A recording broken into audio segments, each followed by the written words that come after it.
Hello, everybody, and welcome to GameList for October of 2022. My name is Jake, aka Jake Twitchin. This is Kaulin, aka Kaulin _. What's going on, dude? Oh, man, I'm just playing games, being a gamer. You're just playing Destiny. Don't front, bro.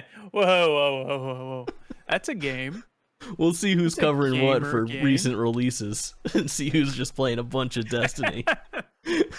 I normally start the podcast the same way, but what do we have for housekeeping? Anything for the GameList podcast? Nothing too crazy. We'll have some things coming up at the back end of the show. I guess the most important thing to talk about up front is that if you're fiending for more GameList content, we'll have some streams and reactions coming up in the next couple weeks. So I'll be doing reactions for Need for Speed trailer, Pokemon trailer, Nintendo Direct tomorrow for the Mario Brothers movie. We'll talk about all that soon. That'll be on my channel, Jake Twitchin. Over on Kaulin's channel, Kaulin _, we are going to be preparing for our spoil list, which will be coming up in the next couple months. And you and I are playing through what? Kaulin, tell them.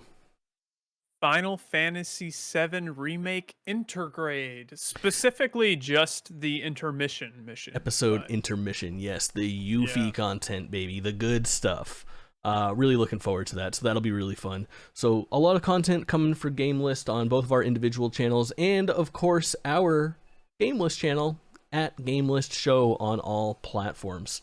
Pretty awesome. The one thing that we were going to mention that I guess we'll do it at the top of the show. We want to get the community involved. We've got listeners, we've got viewers. There's at least 100 of you motherfuckers that are listening to us every month, which we really appreciate. We want to engage you a little bit, and we want to see what your game of the year is. So obviously, we talk about our game list every time. We want to hear your game list. So whether you're watching this on YouTube or listening to it through a podcast app, however you're absorbing this, go to youtube.com. Find the GameList podcast. You can find it at GameList Show. You can find it at the Jake Twitchin channel. You can find it at the Kaulin _ channel. There's links. You'll be able to track us down. Find this episode. Comment your Game of the Year list. Just let us know what it looks like going forward.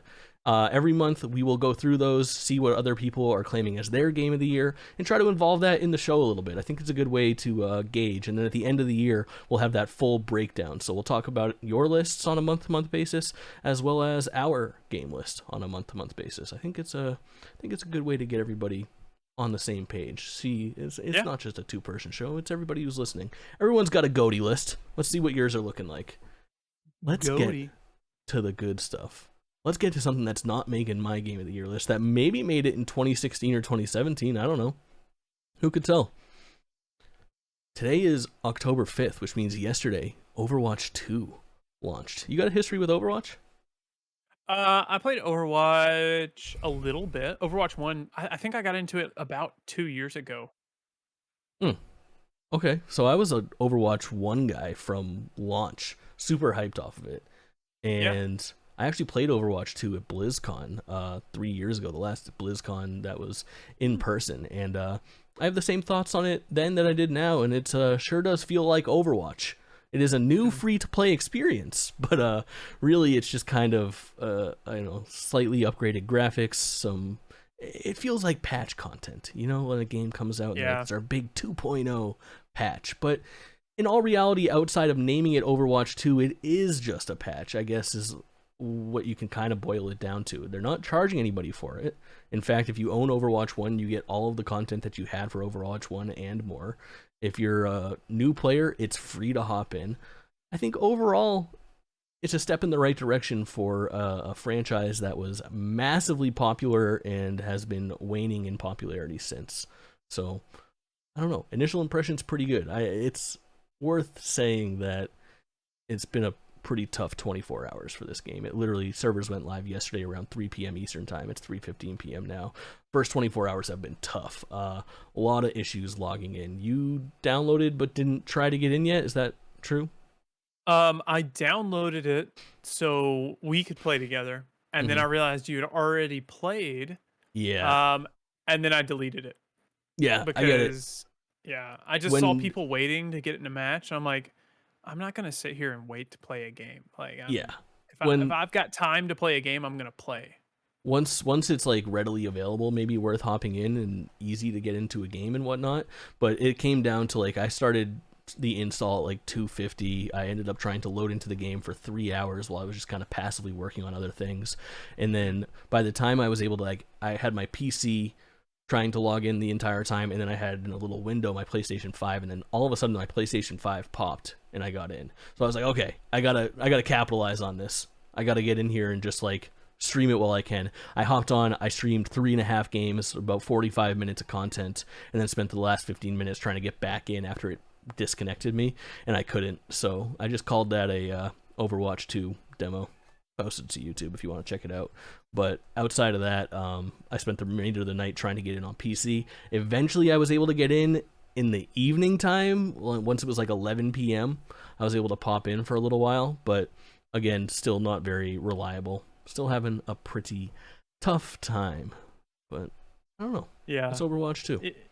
I don't understand why they didn't just patch the first game and make it free to play, but they kind of did. So it's actually really weird. It's like Overwatch 1's file got rebranded as Overwatch 2. So despite it's going back to what I said kind of at the top of it, it really is just a patch. So like if you want to play Overwatch 1 right now, you can't. And if you were a PS4 Overwatch player and you had the Overwatch Game of the Year Edition disc, and that's how you played Overwatch, right now, if you put that disc into your system, that downloads the patch content in addition to your disc content for Overwatch 2. And Overwatch 1 is no longer in existence. So it is a patch, like, for all intents and purposes. It's just a weird naming convention, and I think it's getting knocked for it. It's creating conversations like this, which is, I think, the basis of the problem. You know, there's a lot of confusion into what this game is and what it offers, and it just lends itself to, I think, more negativity than it deserves. You know, I think if they would have just called this Overwatch 2.0, it might have solved a lot of the fucking problems. Like that, I think that is a better way to explain what your game is. Like, I know that 2.0 is just 2, but at least it screams patch content. You know, the waiting queue and everything was like 30,000 people. Yeah. I don't believe that for a second, man. Like, I do. I think they're lying. I saw somebody on Twitter say, "Oh, we got DDoS attacked." It's like, yeah. Nah, bro, you just got bad servers, dude. That's also probably the case. I mean, for 15 plus years since World of Warcraft came out, there has not been a smooth launch from Activision Blizzard at all, I don't think. Or at least from the Blizzard end of things. I'm not sure how Activision does with like Call of Duty. It's been a while since I've had a day one experience with a Call of Duty like that, but it's something that they certainly get knocked for all the time, is those launches and those server programs. I don't think the number is false, though. I think there's enough people that are hyped up. I mean, viewers on Twitch skyrocketed to the top 5 again. People are interested in the game, and I think what I often underestimate is the appeal of free-to-play. People that have been hearing about Overwatch for 6 years hears that there is a sequel. I think that casual number is pretty impressive. And in the wide world of gamers, I think 40,000 is not that much. And like I was watching someone last night try to play Overwatch, and they were like 30,000, 20,000. Shout them out. That's Sonic Gamer. Yeah, that's Sonic Gamer. I didn't. Yes. Anyways, so he was working and trying to play, and then he would get down to 1 or whatever, and it's like, okay, we're loading you into a match. Just kidding. You're back as 30,000 in line. Yeah. So it's literally just people. It was just 30,000 people, I guess, going in a circle. As soon as one person got in front of the line, they got sent back to the back and repeated. Absolutely. There was a lot of that. It wasn't 30,000 people and then those 30,000 get in, there's another 30,000 sitting behind them. There was connectivity issues, server issues, login issues, account migration issues. One thing that we haven't talked about is this new, like, basically their 2-step verification platform, which has caused all sorts of problems where you need a phone number to play, like to authenticate your Overwatch 2 or your Blizzard account that's been converted from your Overwatch account. However they've decided to do it, I know that the big issue is that you need to have a post-paid phone plan. So it's basically, if you don't have a phone from like the big guys, the AT&Ts, Verizon, T-Mobile, Sprints, then if you're using like Mint Mobile or Cricket, for example, like, or one of those, like, pay as you go type SIM cards, your phone number is not valid in the eyes of whatever third party has been licensed to take care of this authentication from Blizzard. So That's it's caused quite a few problems. And then again, that vocal, I don't want to call them a vocal minority, but that number of people that are Overwatch 1 players that have that sort of phone, all of a sudden they've paid money for Overwatch, they go to play Overwatch 2, which should be free to them because they've already paid the entry fee. Because of their phone plan, they can now no longer access the game that they enjoy playing. So, again, we can sit here and knock on Blizzard and, you know, we haven't even talked about how shitty of a fucking company Blizzard's been over the last few years, and apparently many years before that. So, there's a lot of reasons not to play Overwatch 2, but, yeah, and you went to BlizzCon. The game's fine. How do you feel about that? It's before they showed their ass. I didn't know. Moving on to the other half of Activision Blizzard, we have the Activision side of things. Call of Duty Modern Warfare 2. Worth noting, Modern Warfare 2 comes out soon. It's actually launching this month on the 28th. So there was a open and closed beta over the last 2 weekends. You know, different things. If you had pre-ordered, or if you were a PlayStation player, you had different windows of opportunity to play. And I hopped in and I played a couple games. And sure is Call of Duty. Yeah.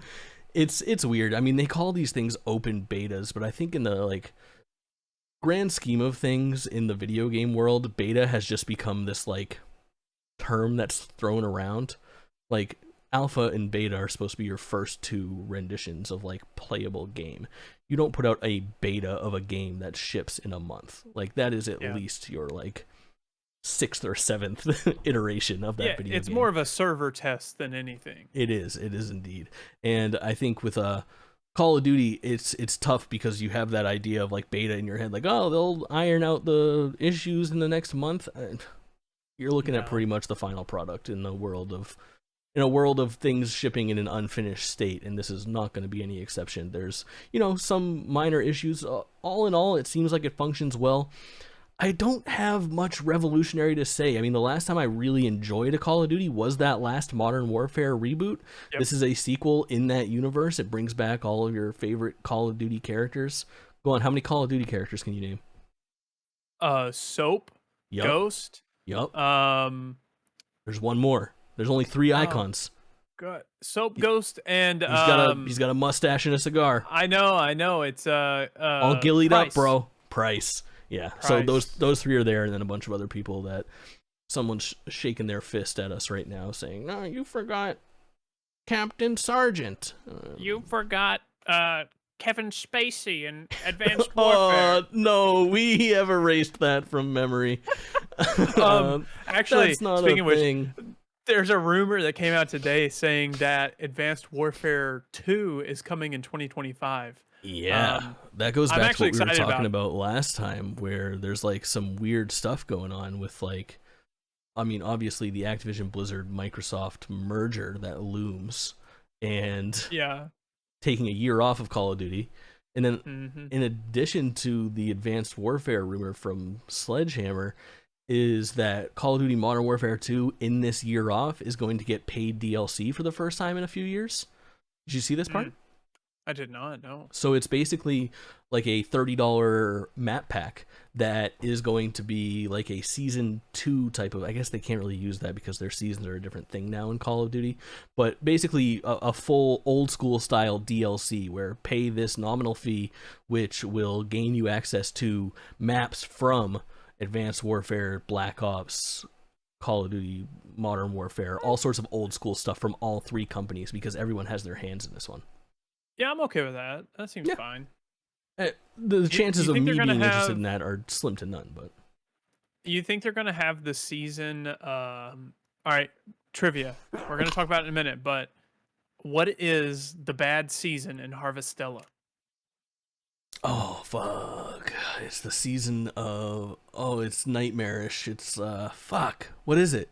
You know it? I don't know. I thought I knew it, and then I didn't. It's like Shadow Veil or something like that. Something weird. But, yeah, they're going to have that in Modern Warfare 2. It's a pretty good. I didn't play the beta. I'll probably play the game in, January, whenever I get it for, $20. Yeah, I get that. I mean... the game looks good. I just don't know if there's a world where I care about standard Call of Duty multiplayer anymore to play it for more than a month. Are Yeah. you? Is this on your radar? Are you gonna buy this? In January when I can get it for $20. Um, Yeah, I I see what you don't mean. need I see what you another mean by that now. shooter. Yeah, I don't need another shooter in my life right now. I'm pretty set. So yeah. Understood. Understood. All right. Enough Call of Duty. Enough of this. Enough of this mindless shooting video game antics. We've got something a lot different to talk about for our next game. A You whole checked lot out different. the Diofield Chronicle, which is out. Yeah, It's out. It came out at the end of it's September, out. like September Yeah. 28th or something. So the What's the Diofield word? Chronicle is. I played the demo. I haven't played Hmm? the full version. It was really good. I really enjoyed it. It hops right into the action. It doesn't have the problem that Triangle Strategy had of having too much talking, not enough action. Um, it is kind of like um, it's so there's Triangle Strategy, which we've talked about on here before, Yeah. which is like a turn-based strategy, like grid-based RPG. This is not grid-based, and it's not turn-based either. You kind of just do your actions, and you can move your characters at any time independently. Interesting. And So kind of like as a you Final move Fantasy them, like active time battle thing, but in a yeah, strategy form. kind of. Well, yeah, and so it's like a top down, you move them, they have like a radius. Actually, that's a lie. They don't even have a radius in which they can move. You can move one person from one side of the battlefield to the other if you want to. They just have Cool. to like walk over there, so it takes time. Got it. So you can plot your course and you can like flank your enemies and everything. But once you get within a certain radius, you'll start to attack and the enemy will start to attack. And it's kind of like a MOBA almost. It just auto battles once you get within range of each other. Hmm. Um, and you have like your special abilities that you can trigger on command to do like special attacks. And you can call in like summons. Like the first summon that you have is like Bahamut. Um, Bahamut. Bahamut. Okay. I think so. Bahamut. I don't know. Bahamut. I'm probably wrong. You're But probably right. anyways, Bahamut. That sounds so nice. yeah. So it's a very interesting like top down action strategy type game. It's very fun. But from what I've heard from like reviews and stuff is pretty much what you get in the demos, what you get in the full game. It's like a 20-30 hour game. It doesn't overstay its welcome. That's But it kind of also nice. yeah, I agree. But it also like doesn't elaborate much further than the demo. Um so I'm interested to try out the full game. I'll probably pick it up one day when it's on sale. But I had a great time with the demo, and I mean, you can vouch. I tried to get you into playing it multiple Yeah, times. I think it's something that I'll end up playing. I think that Hmm. this is we're in that time of the season where it's tough to like. I don't think I have 20 or 30 hours to give to Diofield Chronicle right now, type of thing. Yeah. But it's not something that I'm just like I'm never gonna play Diofield because it's right up my fucking alley. Seems awesome. Yeah. I think you'd really enjoy it. It really is hard to talk about because I don't have the correct like adjectives to describe Hmm. the word, like the combat and whatnot. So I mean, there's a demo. I recommend checking out the demo if nothing else for everyone out there. Nice. Great experience in the demo at least. I Yeah, can't vouch for the full game. very nice. I checked out of left field. I ended up checking out Slime Rancher 2. And let me tell you, man, what a pleasant time I had with this video game. I had played the original Slime Rancher for, I don't know, an hour once, and I was like, maybe I'm into this kind of thing, and I just kind of never went back to it. And I decided to give it another shot with Slime Rancher 2. It came out, it's on Game Pass, which is nice, which is really why I played it. It's technically an early access. It is a Yeah. like gathering, crafting, breeding game, one of those types of things. I don't know, Breeding. There's a lot of breeding in this game. Don't you harvest their poop? You do kind of harvest their poop. Yeah. You make them breed and then they poop. And then you harvest their poop and sell the poop.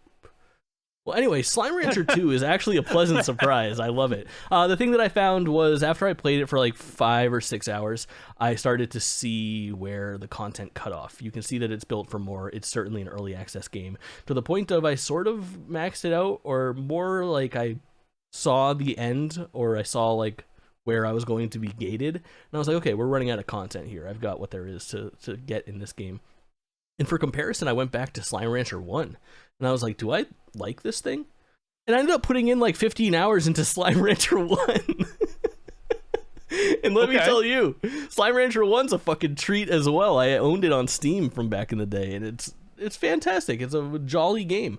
I don't know. There's not much to say about it. It's very difficult to kind of explain. It's a very like relaxing, pretty chilled out like base management game. It's a lot of just like exploring and adventuring, yes, but it's all very low stakes. It's more about what am I going to bring back to my base to enhance my base, to build better corrals for these slimes, to feed them more variety of food so that I can improve how many slimes I have. And you know, it's that kind of gameplay loop, but it's satisfying. It absorbs you. There is plenty to do, that's for sure. It's my big surprise of the month, that's for sure. I was not expecting to put in like 20 hours into the Slime Rancher franchise in the last month. Yeah, it's the world we're living in.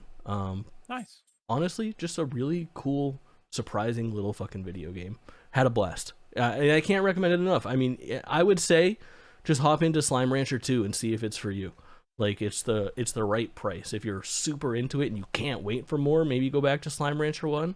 But for the most part, I think Slime Rancher 2, put in a few hours. If you're into it, come back for that next big content update.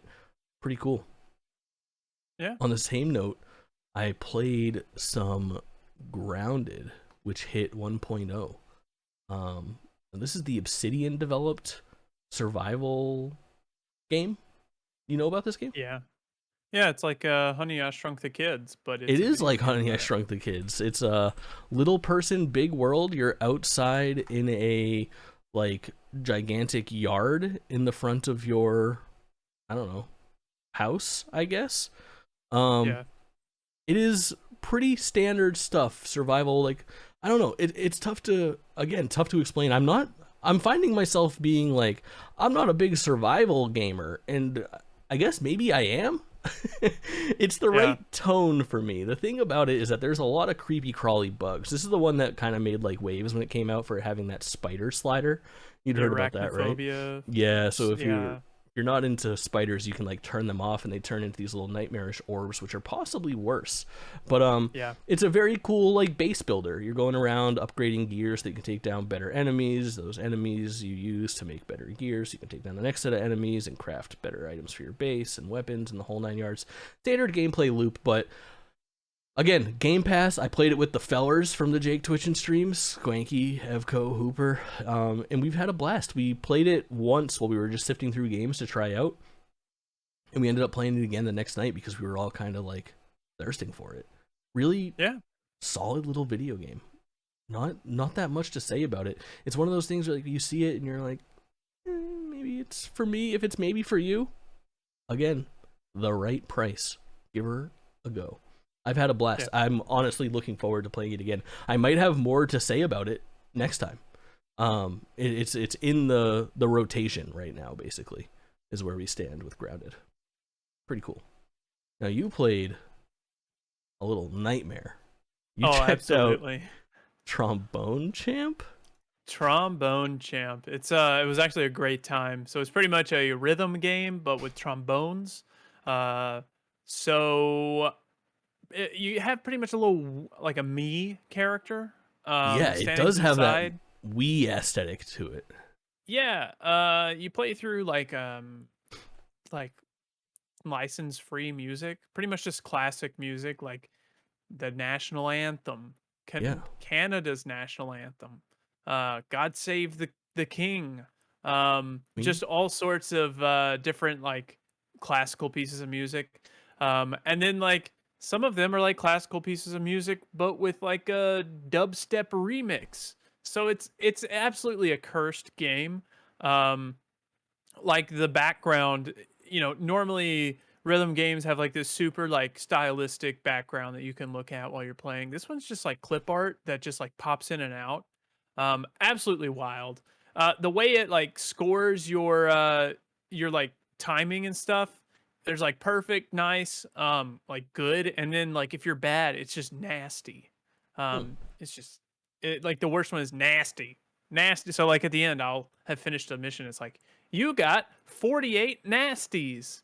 Um, and so there's trombones, and you can collect these cards in this game, and you collect cards of like famous trombone players, but they call them tromboners.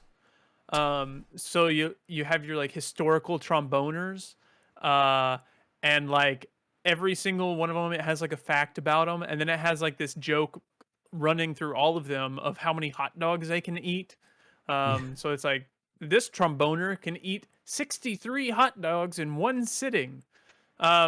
It's weird. It's so weird. It's just Yeah, it has that it's an absolute irreverent meme. humor thing going on with it, where it's just like trying a little hard for me. Like I watched gameplay, Absolutely. and I don't think that there's like a correct answer for this, you know, because you're making a game that's like inherently weird. Like for anybody to really play Trombone Champ, you gotta hope for the week that Trombone Champ had, where it kind of went viral when it hit its 1.0 release. It's weird, it's quirky, the big streamers all hop on to give it a go.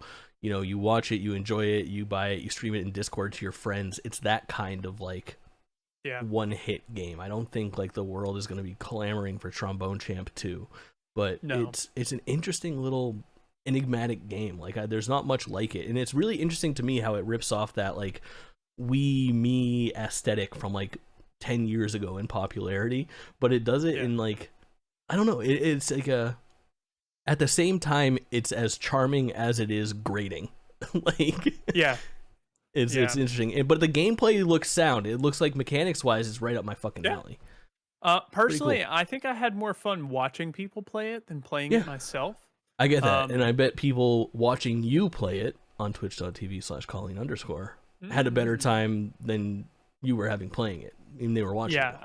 I think so. It was funny. I would recommend watching it on Twitch or something. It was pretty fun. It was a good time. Seems really cool. Speaking of cool things, expert transition. I checked out the demo for Star Ocean: The Divine Force. A lot of demo talk today. I guess it's worth noting that Tokyo Game Show happened. We'll talk a little bit about Tokyo Game Show news. There wasn't all that much. The biggest thing was that a bunch of companies decided to kind of share the wealth. They did this for E3 a long time ago, where they sort of just had this week of like, hey, our game's getting showcased at TGS. The best thing that we can do to get you excited for it is let you get your hands on it. So they put out the demo for Star Ocean: The Divine Force, which comes out this month, October 27th. And I am fucking loving this game. This is honestly the most enjoyable like hour and a half of gaming that I probably did in the last month. It is a straight up JRPG. It is like AA. This isn't Final Fantasy VII Remake, but it's like nearing that quality. We're going to talk about some JRPGs that don't quite get to this level. Spoiler alert, like games like Harvestella and Valkyrie Elysium I don't think have the same production value, so it's like tough to call it AA and loop it in with those games. But again, it's not reaching those same heights as like, again, a Final Fantasy or a Xenoblade or even but it is a good video game if you like JRPGs. Star Ocean is obviously a huge franchise from the 90s. There were 2 on the PlayStation 1. I played the most of Star Ocean 3, which is a PS2 game. Came out at just the right time. I think I rented it from Blockbuster ages ago, and I had a great time playing that back in the day. Since then, there's been 2 other Star Ocean games, a couple mobile spin-offs that are all on like the PS3, PS4 era. This is the first one that's coming out multi-generational, so PS4, PS5, Xbox Series X, Xbox One, coming out for a bunch of different consoles. Just a really tight JRPG experience. It's got an action combat system where you're giving commands and you're auto-attacking when you're within range, kind of like Diofield, like you were talking about. Square Enix published. You know it's that good stuff. Square Enix got their hands on it. That's not true. That doesn't count. That doesn't count based on what we've already been saying. I think the coolest thing about it is that it's got this really interesting mobility where you get this like essentially it's jetpack very early on in the game, and you use the jetpack to not only traverse the open world, open zone, pretty big areas, to like shoot yourself into the sky and then kind of glide around, Breath of the Wild style. Sorry, I did it. You're not It's supposed not to banned. say that. It's not banned. I'm allowed to say it. but you also use it in combat, which is really cool, like implementation on it. So the same way that you would glide up into the sky during your traversal, you do that same glide into enemies, and you can take out via AoE attacks using your jetpack, or use it to like focus attack a certain part on like a gigantic enemy. So if you're watching the video version of this, you just saw like fighting this like big golem looking thing where you jetpack up to his head, mash into him, and then you start your auto attacks there in the sky. Really, really a fun time, and it's to the point of this game was like, oh, maybe I'd be interested in it. Playing the demo sold me on a $70 video game during the busiest time of the year. So Nice. maybe some more impressions GameList episode for November. We'll see. There's a lot happening during that time. We'll get to what's coming soon. Yeah. But A lot. yeah, had an absolute blast with Star Ocean: The Divine Force out of fucking nowhere. In addition to that, for TGS demos, I checked out Wolong Fallen Dynasty. What a fucking surprise this was. You know anything about this game? You've seen trailers for it. It was at the PlayStation event for a little while. It's a Team Ninja Souls-like type game. Team Ninja, baby. Koei Tecmo, the good people over there doing the work for us. It is I guess it's Neo style. Do you have any experience with Neo? No, I did not play Neo. But you played Stranger of Paradise. Talk about the difference between Stranger of Paradise and Dark Souls. Strangers of Paradise looks like crap. Strangers of Paradise had Doesn't apply here. This game looks good. a billion loot drops. Like Yes. every other second there was loot dropping. That is the case here. Yeah, like you had to like min max number. It's kind of hard to compare Strangers of Paradise and Souls without like a spreadsheet of numbers and equipment. I get that. Yeah, but like Strangers of Paradise, you like loaded into a mission. It wasn't like a persistent like World. spiraling world. It's tough to tell Yeah. if that's the case with Wolong because I only got to play a little snapshot of it as a demo. But what's interesting, I think the biggest difference is that even though it has that same sort of like Twitch-based combat of you need to like parry and block and dodge roll and all that, everything takes place much, much faster than a Dark Souls or an Elden Ring. Like those games are sort of like a slower interaction when you're in fights. Would you agree? Like the way that you like swing your sword. Whereas this one is almost like more along the lines of like a Dynasty Warriors, like you're hacking and slashing and jumping and comboing and doing a bunch of different things. Lots of weapon variety, big open world, fantastical setting. Obviously, it's like dragons and cursed mermaids and the whole 9 yards, bad birds and infected tigers. It's an interesting one. It was a timed demo, so I can't say go out and play this. It was only available during the week of TGS, which is pretty interesting. Sucks. But what's really cool about this game is that it was a very early look. We've got a lot of time to talk about this game. This game isn't coming out until a vague 2023 timeframe. And that is what gives me maybe the most hope, because what I played was beautiful. It was an incredible vertical slice of a video game that if you told me that it was coming out at the end of the month, I would have believed you. The fact that it's got this much time left in the can is really exciting for me. I think this is definitely a video game to watch. I could see this coming out and being like, this is the Team Ninja return to form. Like they really haven't had a huge Team Ninja win, I don't think, since like Ninja Gaiden back in the day. Can you think of anything that's been like critically acclaimed from Team Ninja? I mean, the Neo games were pretty highly rated. Yeah, I guess you're right, but they didn't. I feel like they haven't had their moment in the sun. Like I don't think those. They Neo haven't games, had their like widespread appeal. Yeah. I think the Neo games are sort of living in the shadow of Dark Souls still at this point. Yeah. They're like tough games, high skill ceiling video games that people like and appreciate, but I don't think it has that big crossover potential into the mainstream yet. And I think Wolong might be the one to do it. Granted, it's coming out in like a sea of games that look and sound just like it, but this is definitely one to look out for. I was really impressed with what I played of Wolong Fallen Dynasty. Huge surprise.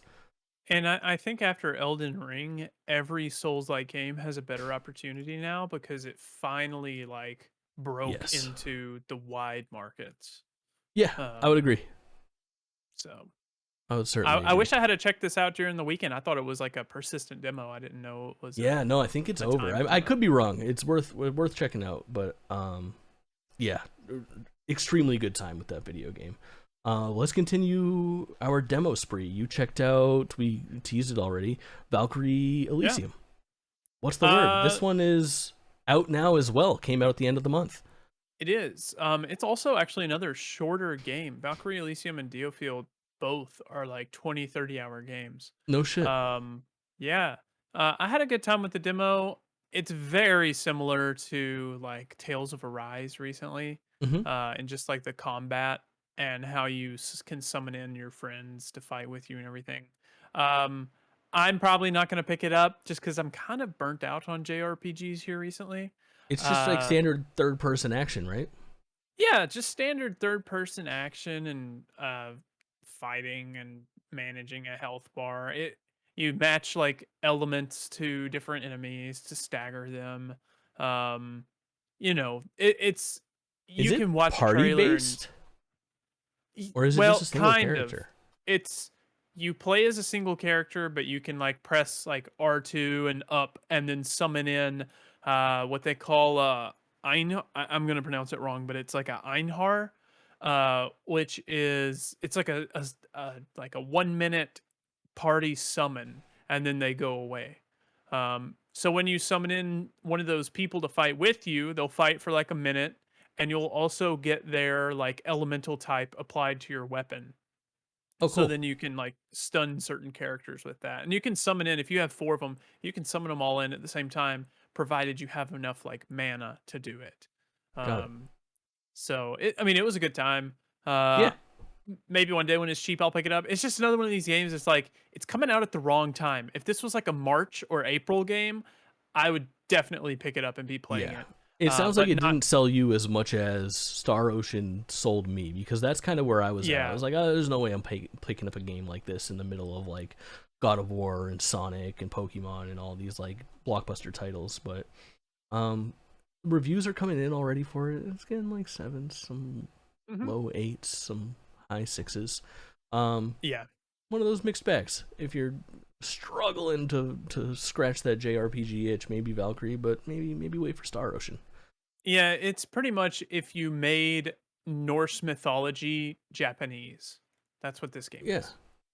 that's So, there's a yeah. bunch of people that just fucking raise their eyebrows and their ears perked up. So Yeah, that's I mean, that is appealing to a great many people, it I would was say. not bad in any means. Yeah, It's just not the game that I want to play this holiday season. yeah, makes sense.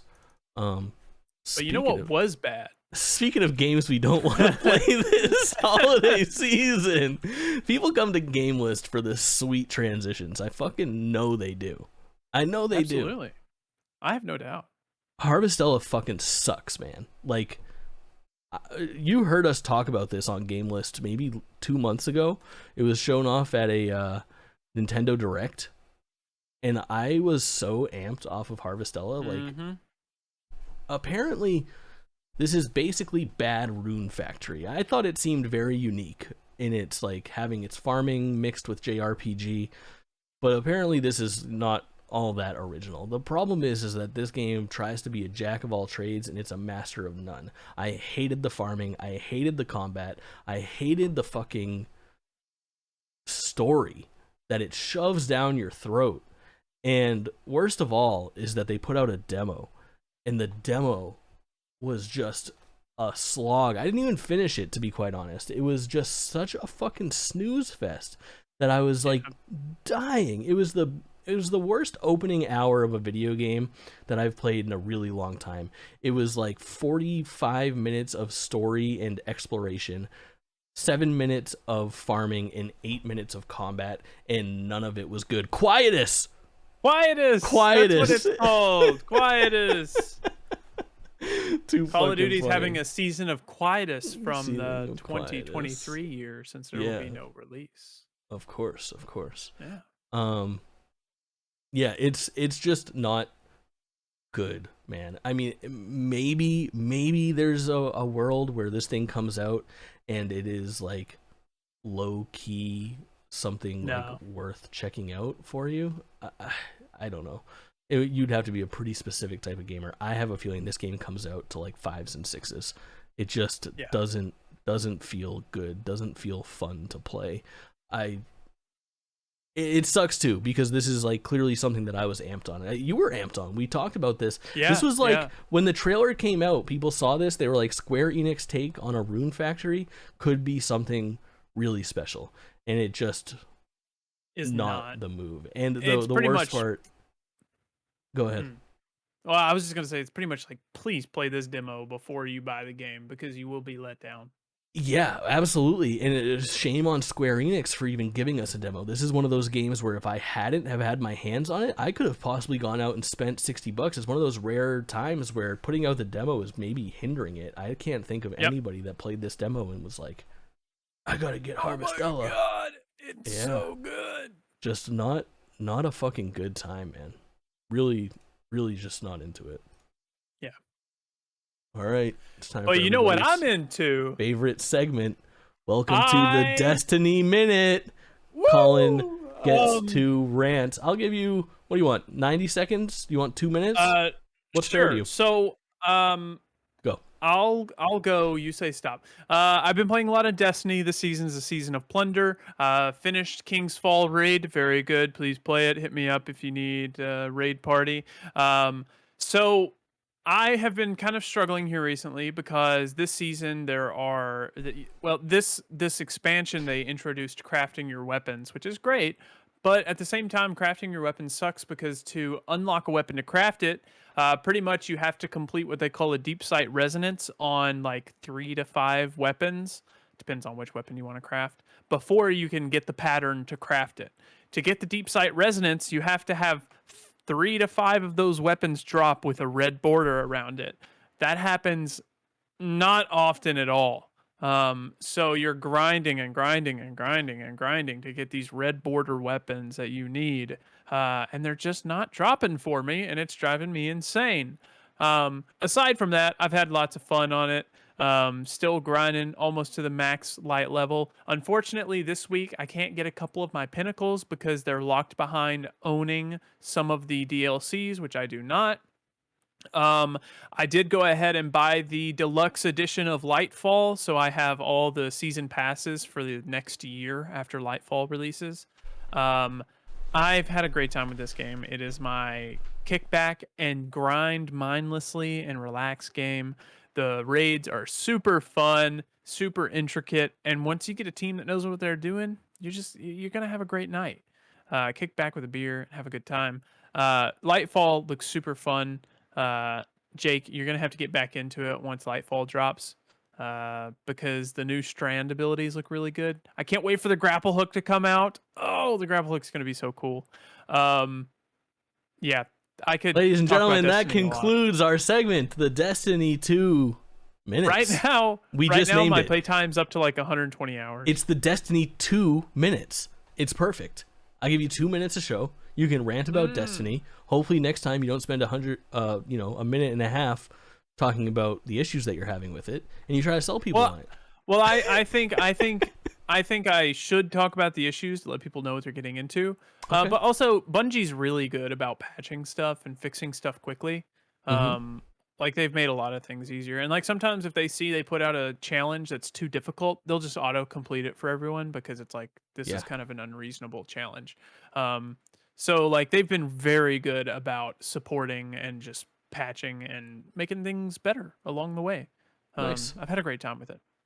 Very cool. I'm glad now, you're digging for it. Your it's nice to have Xenoblade Chronicles 0 minutes. I won't take up too much time talking about Xenoblade. I don't even need 2 minutes. I just think I've had a pretty unique experience playing the original Xenoblade Chronicles. I loved 3, as you guys know. Go back and listen to 1 episode ago, every episode since, where I tell you about how Xenoblade 3 is Game of the Year. It is the best JRPG I've played since Final Fantasy VII Remake. I love it.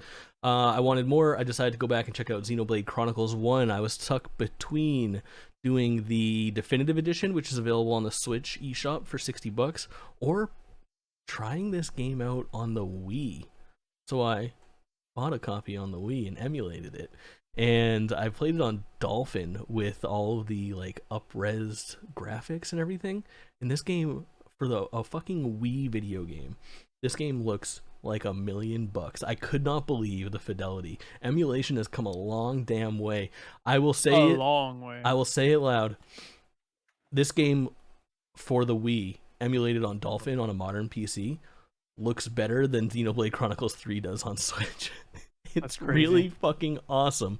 It is honestly a blast. And Xenoblade Chronicles 1 holds up. There's some quality of life issues. There's some walls that you hit as far as like grinding goes and having to level up. There's definitely, the game shows its age. It's 10 plus years old at this point. But overall, really good experience. You can skip it. Play Xenoblade 3. It's worth your time. All right, Kaulin, last week you teased us with the Steam Deck that you got, and since then you've had some time to fuck with it. Yeah, I've had a lot of time to do stuff with it. Actually, I just pulled it up.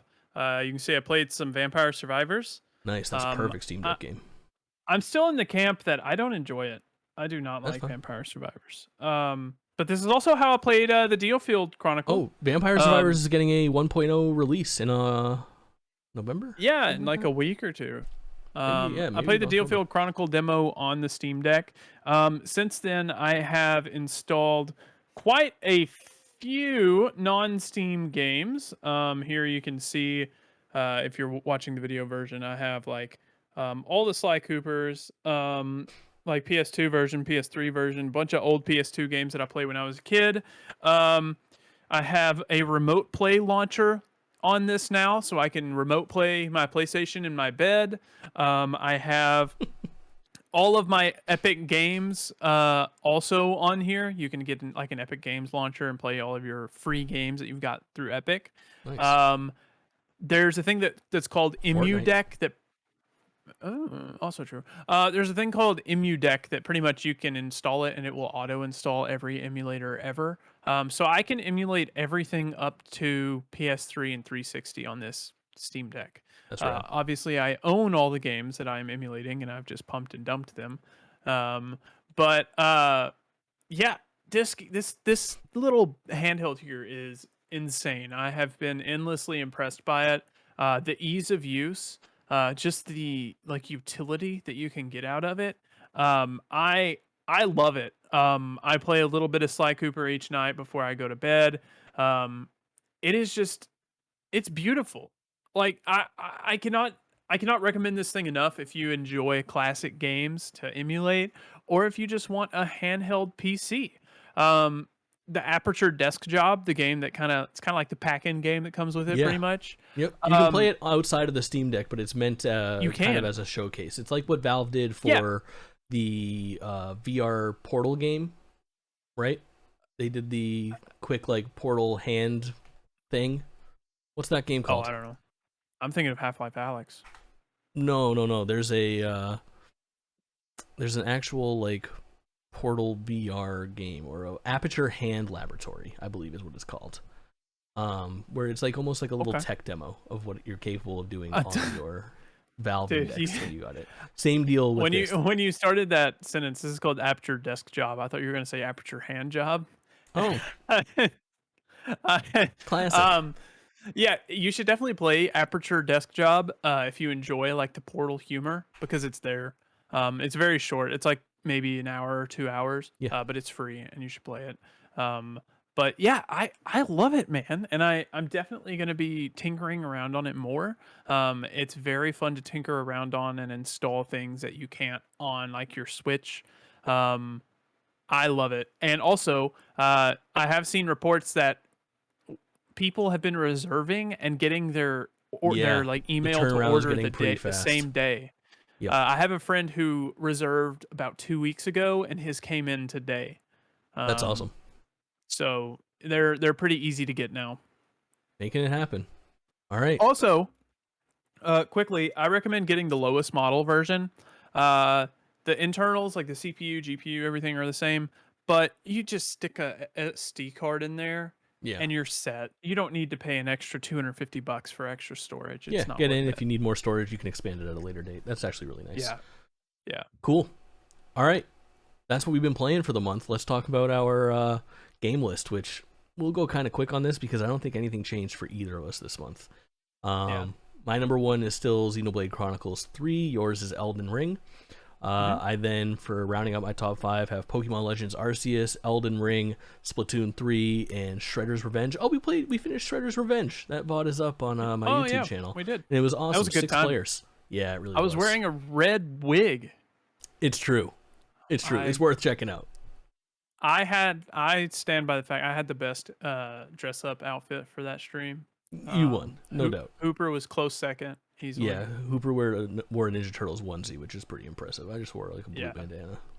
Yeah. Your 2 through 5 are Horizon Forbidden West, Citizen Sleeper, Destiny 2, The Witch Queen, and Cult of the Lamb. The last 5 on my list are Kirby, Tinykin, Dreamlight Valley, Live Alive, and Switch Sports. Your last 5 are Lego Star Wars, Ghostwire Tokyo, Stranger of Paradise, Dying Light 2, and Stray. Yeah. If you're listening to this, if you're watching this, go to YouTube, find our channel, find this video, and comment your Game of the Year list. Even if it's a top 3, a top 5, a top 10, a top 20, we want to know what you're playing so we can figure it into this conversation next time around. And my guess I want to know what you're playing, so I need to know what I need to play. We gotta round out our lists. We need to fill those blanks, and we shall. My guess is that next month we have some updates. There's some stuff coming up that I think is gonna probably hit your list, maybe not mine. And then obviously November, shit goes fucking crazy. Hopefully Sonic is amazing. Hopefully God of War is the best video game of all time. We'll see how it goes. Hopefully. Yeah. Let's talk about some video game news. There's actually some pretty interesting things to talk about today. A lot of weird little, like, not very like traditional announcements. We usually do coverage for like larger events and things like that. Kind of some weird one-offs that came across out of nowhere, announced via a tweet. I guess not out of nowhere. This was rumored. Marvel and EA Motive are making an Iron Man game. Oh, that's an interesting face. What do you think about it? I think they announced it probably far too early. Yeah, I think it might have been to get ahead of the leaks. I think it's weird that they didn't show it at the Marvel Games thing. Yeah. Agree. I don't know. I mean, I like Motive and what they've made. We'll just see when it comes out. I guess. I mean, so Motive is Jade Raymond's team, and I guess I like what they've made, but this is going to be a real show improve moment for them. This is going to be their first like real AAA title. So basically EA Motive was founded, Jade Raymond. They were brought on in collaboration with DICE to help with development and fix Star Wars Battlefront 2. They did. Star Wars Battlefront 2 is great. You're passionate about Battlefront 2. Then the next thing that they worked on was Star Wars Squadrons, which it's kind of AAA, right? It's like a $40 video game though. It's like a small slice of a game. It's kind of a one-trick pony. If you don't like Star Wars like space combat, then there was nothing in that game for you. I don't think I can call that game a AAA experience. They're currently working on Dead Space Remake. But again, that's using the bones of something else, something that's already been created, not a wholly original story. So it's like this company has like 3 things that they've kind of done. Like they helped with Battlefront. They made a smaller game that was high quality in Squadrons, and they're remaking an existing franchise. So this is going to be their first like wholly original AAA full price title, new IP from Jade Raymond, who is obviously famous for Assassin's Creed 1 and 2. She also helped with Unity, Watch Dogs, and then Splinter Cell Blacklist, the best Splinter Cell. It should be noted, Jade is no longer at Motive. No shit. She has Haven Studios, which PlayStation just bought. Right. She created Motive and then left for then she left for Stadia, and then she left Stadia, made Haven, and then was recently purchased by Sony. Wild. Okay. Interesting. Yeah. I wonder, do you think she had a hand in this at all? I doubt it. I mean, she let's see, just the wiki. She left Stadia back in 21. Oh, so there's no attachment. So 2019 she joined Google. So there's, unless it's way far back, There's No, no way. they would have showed something if they'd been working on it for 3 years. Good catch, Yeah. dude. Very nice. But I don't know. I like Iron Man. I like Marvel. We'll see what they have. Yeah. I think I suffer from the problem that a lot of people do is every time I see a Marvel game now, if it's not attached to Insomniac specifically, I kind of cringe thinking about Avengers. I think that Marvel and Disney know that. I think that they are working tirelessly to make you forget that as well. Yep. So I guess that's where a lot of my faith comes in. I think that they are swinging for the fences with all the new projects that they're working on. You know, Ubisoft is working on that Star Wars open world game. I think that they know they control the movie industry right now with their franchises, and I think that the games don't quite match that, and they want them to. I think that they've seen the work that's been done by Insomniac, and they are looking for that kind of quality, and we saw it with Guardians of the Galaxy. It's possible to get that outside of Insomniac, so I think that we'll get some development there, and I bet that we see some better Marvel and Star Wars games coming in the next few years. So yeah, and it should also be noted, Marvel is not, they're not pursuing a shared like universe. Marvel games universe. Yeah. So all these things will more than likely be independent. Yeah. Pretty cool. Although I think it's fair enough to spoil a small part of Guardians of the Galaxy. But there was a part in Guardians of the Galaxy where you're traversing kind of through dimensions almost, and you can hear, there are different portals around you and you can hear through them. And then in one of them you hear Spider-Man, and one of them you hear the Avengers. Oh, cool. And it's kind of like teasing a possible cross between them in the future. Yeah. But you know, with Marvel like source material, you can always say, "Oh, a portal open to another dimension," and cross everything. Anything over. fucking goes. Welcome to comic books, baby. Yeah. Makes sense. Cool. We got a new Need for Speed on the horizon. In fact, tomorrow, if you're listening to this, probably today, go to my Twitch channel. I'm reacting. I'm excited for this. Need for Speed Unbound has been essentially leaked. It is a very interesting looking take on Need for Speed. Here's the deal. It's October 5th right now, and this game has only been announced yesterday with a formal announcement coming tomorrow on the 6th. So announced on the 4th, formal announcement on the 6th, alleged release date of December 2nd.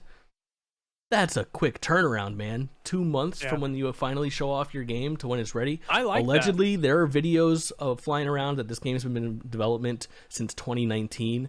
A site did a little bit of a leak early, and they put that game up with some official art, and it is very interesting. It's worth noting, this game has an anime art style. Like, the characters are actually anime characters, and the character that they've shown so far is ASAP Rocky. On the cover of the game is ASAP Rocky's like custom Mercedes-Benz car that's like this black and white paint job. It's very unique. I think they're swinging for the fences here. It's time for them to do something new. Need for Speed has had ups and downs. They've tried this like interweaving of story elements as far back as Need for Speed Underground for, to different results, basically. I think people like to clown on it quite a bit. Every time they try to make like a story-based Need for Speed, it's just kind of hemmed and hawed over because it doesn't really hit the right way. Did you play Need for Speed Heat? No, not really. Maybe an hour. It was pretty bad. Yeah. I didn't the best Need for Speed games to me are, Underground 1 and 2, Most Wanted 2006, Most Wanted 2012, Hot Pursuit 2010. Basically anything Criterion works on, the old Burnout devs, gets me hot and bothered, and they are credited as the sole developer for this Need for Speed. We're going to talk about this more next time. I don't want to dig in too far when we're about to get a full reveal, but I have pretty high hopes for this. I think it could be cool, and I don't think that I'm turned off in any way by this like anime influence here. I think that could be an really interesting touch. And I very unique. If they're doing something like that, it makes me believe that there's going to be a return to form on that sort of like arcadey racing roots. Like Forza and Gran Turismo have both reemerged as like the leaders in like sim racing. We don't need a Need for Speed Pro Street or anything like that that's trying to be the most realistic racer of all time. I think totally curveballing it and going in this like different stylized direction and maybe reverting to a more arcadey style racer instead of a sim is the exact right thing to do. So let's call that good on Need for Speed Unbound and check in with that game next month, because I'm really excited to talk about it, and I've got high hopes right now. I'm a big Need for Speed fan. I like racing games, man. It's like that one genre that everything I do is like cartoony 3D platformers and like hardcore JRPGs, and then also racing games. It's like my left field. It's like my left field interest. I like to race. Arcadey racing games, though. Yeah, well, I mean, a little bit of everything. I play some Gran Turismo. I play some Forza for sure. Oh, that's fair. That's fair. You know, I like my Mario Karts and my, Burnout 3 is my favorite racing game of all time. Criterion developed. It's the best arcade racer of all time.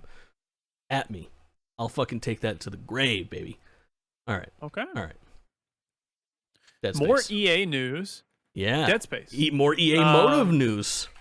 Yeah, it's kind of crazy. There's lots of EA news here recently. Yeah, so the Dead Space got a official gameplay trailer, and I think it does the perfect thing that we all want, but the trailer is exactly how I remember the game in my head. Yeah, I get that. You know, you play a game when you're like 12, and then you grow up and you think about it and you're like, oh my God, that was the most beautiful game I've ever played. And then you go back and play and it actually looks like crap. Right. But this game does the perfect job of looking exactly like you remember it in the best way possible. I actually only played Dead Space for the first time like 2 years ago, and it still looked great, honestly. But man, I can't wait. It looks so gross and so visceral. It is actually disturbing. I want to bring this video to make it smaller because it's grossing me out. You don't want to look at it. It's scary. I'm very excited. This comes out in January, right after the Callisto Protocol, which is interesting. But I'm all in, man. Callisto Protocol, Dead Space, it's a good time for like gross, gory space horror. It is. If you're a Dead Space fan, you're gonna love this. I have no doubt. There was like reports that they showed this game off like weekly to like the biggest Dead Space fans just to get their opinion on it and what they should iterate on. Yeah. So this was developed pretty much from the ground up with fans in mind.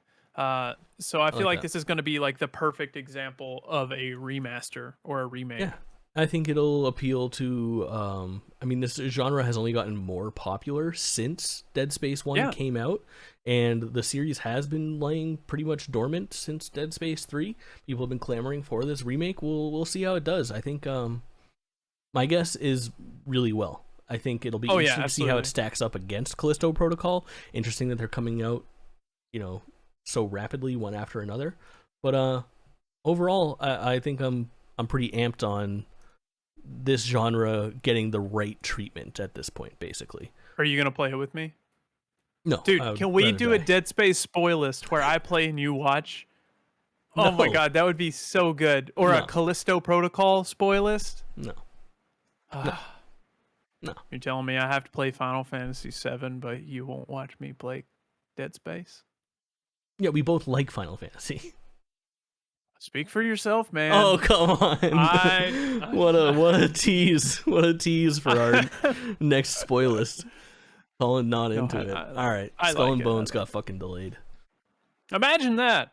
I know. This game was announced in 2017 at E3 for a Q4 2018 release date, which was pushed to 2019, which was pushed to sometime after March of 2020, then to the 2021 fiscal year, most recently to November 8th of 2022. Too scared of Sonic Frontiers, they pushed it yet again. This game will be out March 9th of 2023. Yeah, I really don't know what I'm going to play in November now. There's just nothing releasing in November anymore. No God of War, no Sonic, nothing good. No, nothing. Nothing good. Let's talk about Wild Hearts. Not to be confused with the 10 out of 10 gameplay experience that is Sayonara Wild Hearts. Wild Hearts is a brand new, say it with me, EA original. EA original. I cannot believe there's so many EA games in the news right now. Yeah, you know what? EA didn't have their conference this year. There was no EA Play. Ubisoft had one. There wasn't. All the big guys had one. EA trickled it. EA did the Nintendo trickle trick. A classic. We love the trickle. This is an interesting game, man. I don't know if it's for me. It looks like Monster Hunter. It's supposed to. It's supposed to I look like mean, Monster yeah, Hunter. it's Only better. it's And they're Monster Hunter. beating Monster Hunter to next gen systems. Only better? You think this will be better than Monster Hunter? I don't know. I don't I really hope play it Monster has- Hunter either. I played like 30 hours of Monster Hunter World. I hope this has a better on ramp than Monster Hunter did because it was rough. I couldn't stick with it because 30 hours into the game, I was like, what does this do? How do I do this? That's definitely gonna be systems heavy, no doubt. But this is a really interesting title. So this is actually Koei Tecmo, and it's developed by Omega Force, published by EA. Omega Force is the team behind Dynasty Warriors, Samurai Warriors, Warriors Orochi, Hyrule Warriors, Fire Emblem Warriors, One Piece Pirate Warriors. I think that's all the Warriors franchises they do. But they put out like 30 of these fucking video games, and they're all pretty good. But this is their first foray into like brand new IP in quite a while, and it looks good, man. It looks passable, and it's got an interesting. It's feudal Japan, but it's like fantasy world. I think this one has the potential to be really big, and I think it's interesting the way that they're putting it out. Monster Hunter does. I mean, you assume Monster Hunter, Capcom is working on Monster Hunter World 2, right? Like that's got to be what they're doing right now. It's gonna be called Monster Hunter Universe. Smart. They have Rise 2 out, but that's a Switch game and it's on PC as well, and it looks like a Switch game. I think Monster Hunter Rise on PC still doesn't look as good as Monster Hunter World Iceborne on PC. So what they're doing is they're beating Capcom to the punch on like this genre that has emerged, because basically they've seen that it's fruitful. Like people want to play this type of video game, and EA says, why not us too? And they got the right team behind it. This is Koei Tecmo with money. Like this is not a small budget project. This is them shooting for the fucking fences, swinging for the fences. Close enough. And it looks good. We don't know sports around here.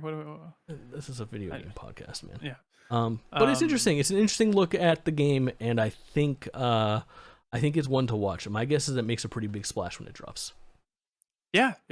I'll probably pick it up and play it with a friend.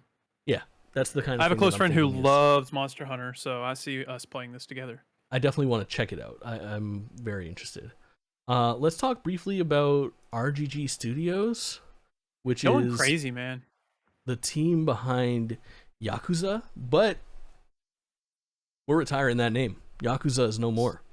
So Like a Dragon, baby. They started the transition. So here's how I understand Yakuza. Keep in mind, I've never played a Yakuza game. It's only lightly about the Yakuza. In Japan, the game is called Like a Dragon, and there are 8 of them.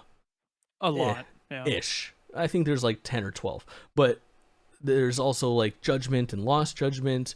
There's the Ishin game, which is also coming out, which they announced. They showed off some more at Tokyo Game Show, which is a really weird game where it takes place in like the 1800s or the early 1900s, something along those lines. But it uses the cast of Yakuza playing characters from that role, from that time frame. It's a very interesting concept. Outside of that, there's the main Yakuza series. It's Yakuza 1 through 7. There's also Yakuza 0, which is a prequel, and then there's Yakuza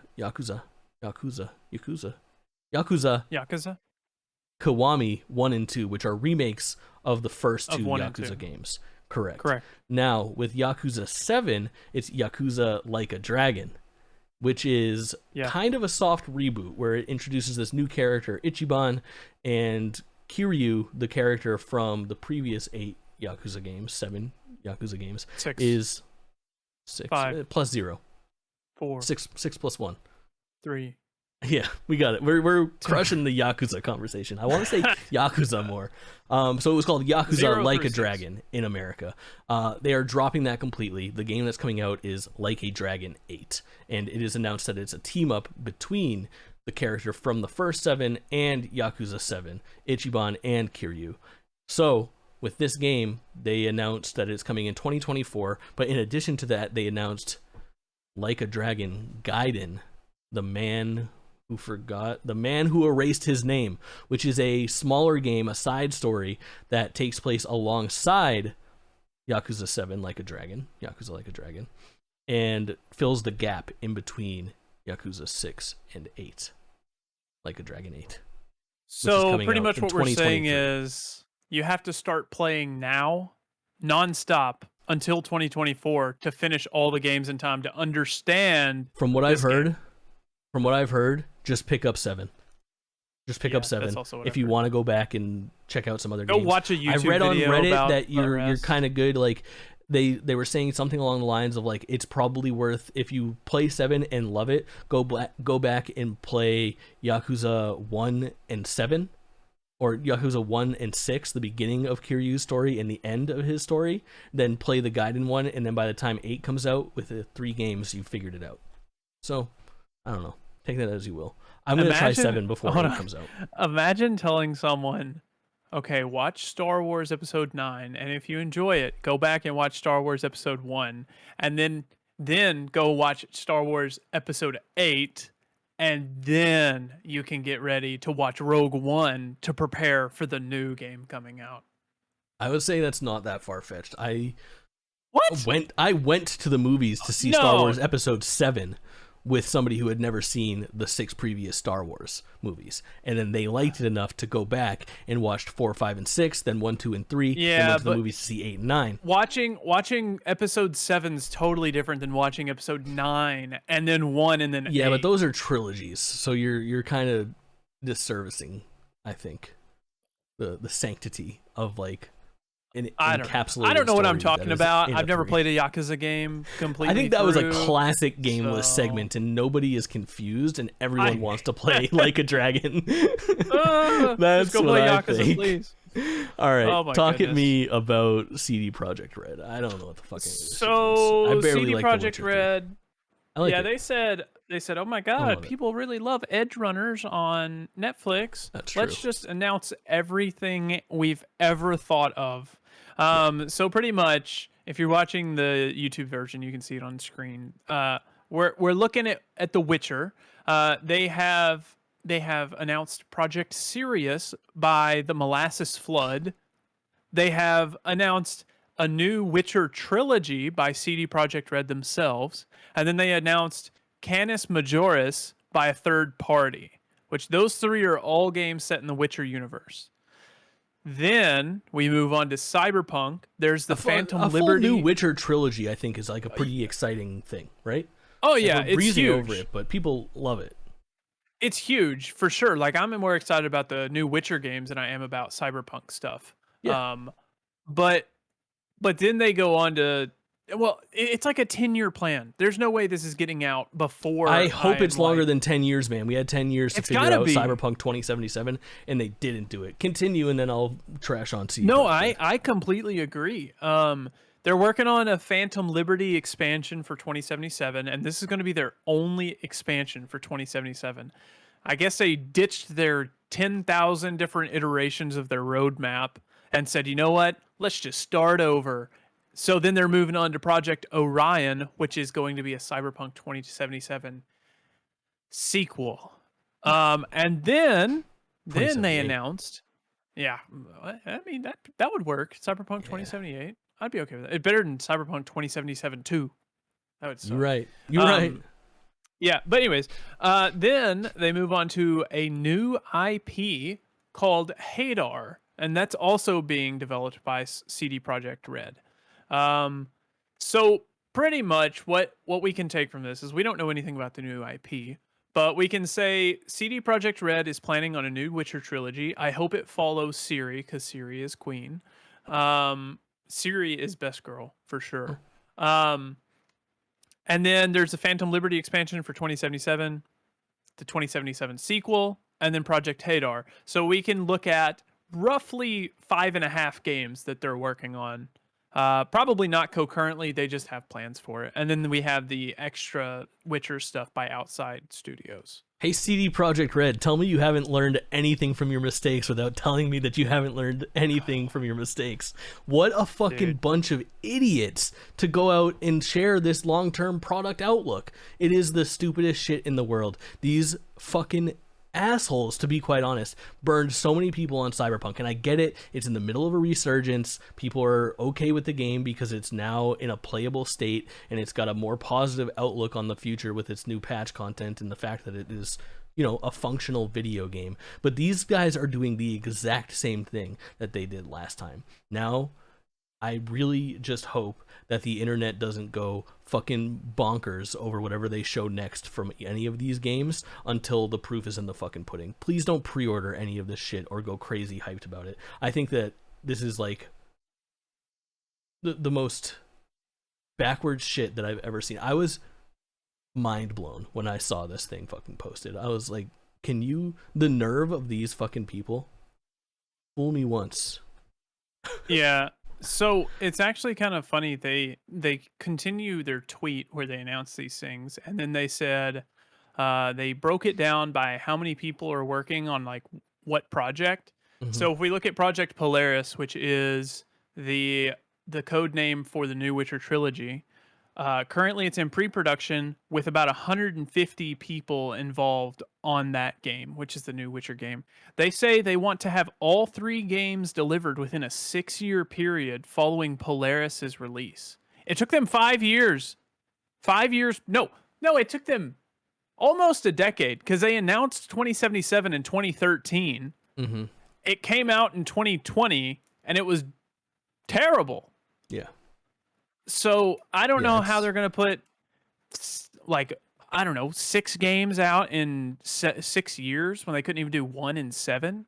It's mind-blowing. I mean, here's the thing, is that if they would have done, like, The Witcher 3 as a brand new trilogy and just use that engine for more Witcher adventures, it would make sense. Like, I would get that, and it would probably do well, and those would be good video games. I mean, it's what Assassin's Creed did yearly for a very long time. They created a game engine that worked well, they created new stories within this game engine and iterated on it in small ways to make little improvements, and pumped those fuckers out. If you want to do that every 2 years over a 6-year period with a game that's good and has solid bones, fucking go for it, but not after you fucked so bad on. Correct me if I'm wrong, but I'm pretty sure that CD Projekt Red has swapped over to Unreal, which is like the gold standard for developing games nowadays. Probably.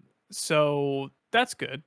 I don't know. Help, maybe they'll prove us wrong, but it's hard to have a it's hard to have a good attitude about this after what happened with Cyberpunk. And I loved Cyberpunk, but I still haven't played Cyberpunk. I played Cyberpunk. I played like 2 hours of Cyberpunk recently. Dude, I got to platinum the week it released, and I spent so much time rerunning that game because I had something that glitched out and I couldn't get a trophy, so I had to wipe like 10 hours of saves just to get it back.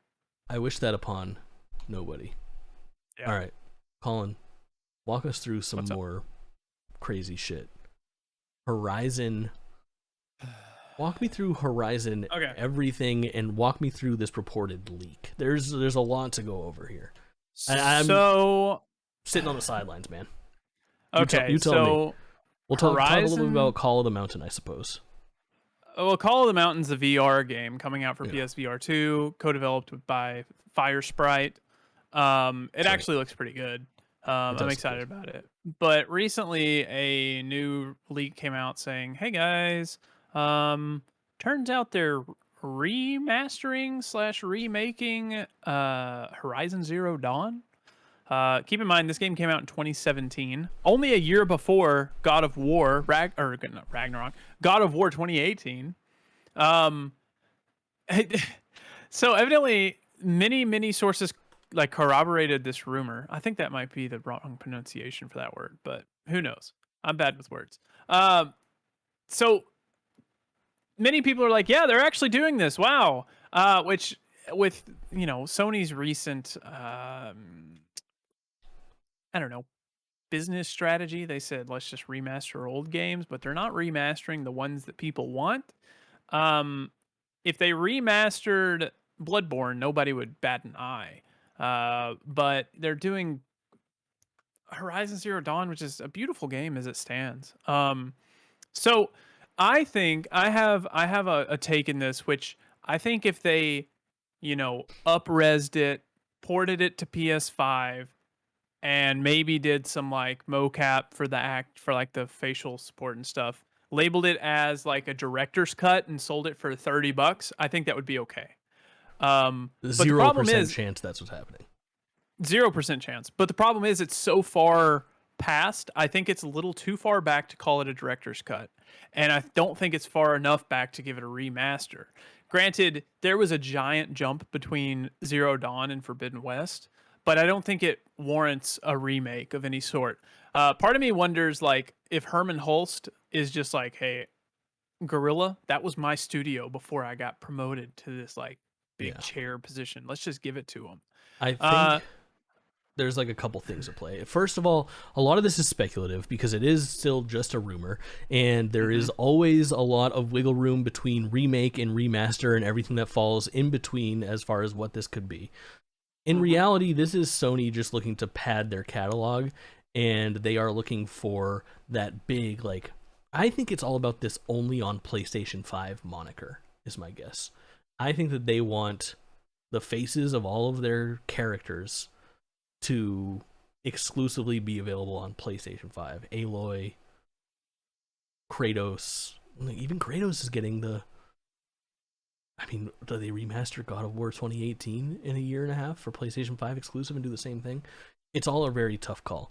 It is way too soon. We just went through this with The Last of Us, and this is like an even bigger step. And there's no chance that this game does not come out for $70 full, right? No, there's no way it's $70. No, There's I think no it way. definitely comes out at $70. There's no chance I it's don't cheaper. think it. No way. It has to be. It has to be. No way. It's not going to be $70. They're gonna charge $70. I don't think so. But part of me wouldn't be surprised if they did. I'm telling you. But moving on to more rumors, when that leak happened, there was also a mention of there's a document floating out in the wild right now of unannounced Sony projects. So I have the document, at least what we believe to be the document. This could be completely false, and somebody could have just fabricated it and said, "Oh, I found it." But I'll do a quick read of what I have right now. So yeah, give us there's the just a highlights. couple things. Yeah, so there's Horizon 2 DLC and support. Good. Fair. Horizon PS5 remaster. Horizon Online, and they also have genres connected to them. The Horizon Online one I thought was going to be co-op support for the Horizon remaster. It's actually listed as games as a service. So That's a genre? I'm wondering. Well, yeah, unfortunately. Third-person shooter is a genre. Well, I think it's in like the Yeah, Destiny type. It's a business qualification, is what it is. Yeah, so Horizon Online games as a service, and I'm gonna be honest, if they released Horizon with loot and raids, they would have me there. Watch the video version. The twinkle in this man's eyes just now. They would have me. I would pay for that. Horizon VR by Firesprite. It should be mentioned all of the ones that are previously mentioned were by Guerrilla. Sure. Heartbreak by Firesprite, which is set to be an Unreal 5 survival horror game on PS5 and PC. Sackboy by Sumo Digital on PC, which we got that announcement like a week ago. Yeah, that's a good PC game to bring. Absolutely, that's a great PC port. is always kind of struggling for platformers. They don't get their Mario games, and Mario always dominates the platforming, the 3D platforming especially thing. It brings like a wholly unique take because Sackboy is basically a ripoff of like Super Mario 3D World or Super Mario 3D Land, the isometric view 3D platformers. Yeah. And there's not really like competition out there. It's bringing something that doesn't really exist on like Steam or Epic Game Store to the market. Pretty rad. Yeah. And then there is where was it? Oh, Carbon by Sumo, which is labeled as an open world game. No more info than that. PS5 doesn't say the engine or anything. There is Destruction All Stars by Lucid. There is Red Star by Lucid, which is also listed as vehicle combat. I wonder if that's codename for Twisted Metal, or that's what I'm kind of wondering. Because Lucid would definitely be the studio to handle that. Firesprite was on it, but they got removed, I think, after Destruction All Stars was the deal. So I don't really know. There is Returnal by Housemarque. Great game. There is Ronin by Koei Tecmo, which has already been announced. Yep. There is Ocean by Kojima Productions, listed as open world. People have There speculated is that Ocean is the sequel, the current working to Death project Stranding. name to Death Stranding. Yeah. I don't want a Death Stranding sequel. I don't. I think it was good as it was, and he should move on to his next weird thing. Yeah. He Um, likes to make his there, franchise though. yeah, there is Bates, Bates by Ballistic Moon, that is listed as a survival horror game. People think that Um, might be a like reference to like Norman Bates in that same vein as like the reboots that we've been getting for who is like Norman Texas Bates? Chainsaw Massacre, Psycho, Norman Bates, Bates Motel, famous like fictional serial killer franchise from way back in the day. Oh, okay, yeah, I had no clue. I think it's Hitchcock. No, it's not.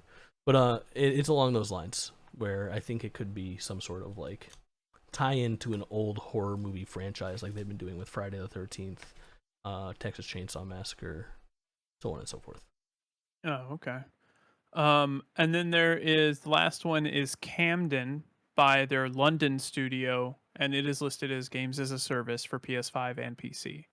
A Give couple of London these things Studio have that other. Getaway. You ever play the Getaway? You ever heard of the Getaway or the Getaway Black Monday? No.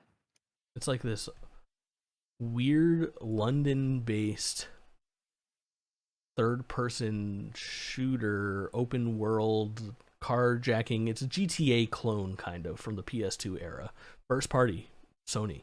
Really fucking good video games. Lost and forgotten. And people Never heard of it. they're rad. Go ahead. And it should be noted that this is like an Excel document that could have been drawn up in I could like have 10 made minutes. this. I could have made this Excel document in like 6 minutes. Easily. And there's a date listed as 2021. So, Yeah, we'll lots see. of the stuff we already knew about. I don't know. I personally think it might be fake. Time will tell. Until The first thing that comes true off of it will explain the validity of it. That's for sure, and it'll probably be that Horizon thing. yeah, no, I agree. It's very interesting to see what's coming up. PlayStation has to do a showcase sometime soon. They really do. They have pushed far past my expectations. Because speaking of that, we got to talk about the new information coming out on PlayStation VR. Couple of things. Lead with like the good news or the hopeful news, I suppose, is the question, right? Good news. The good news, I guess it's the bad news or the hopeful news. So the hopeful news, the good-ish news, is that they're prepping 2 million of these things for production, which is a pretty good like vote of confidence. They think this thing is gonna push. I mean, PSVR 1 sold like 1 million pretty quickly, if I recall correctly, which is impressive because there wasn't shit to do on it.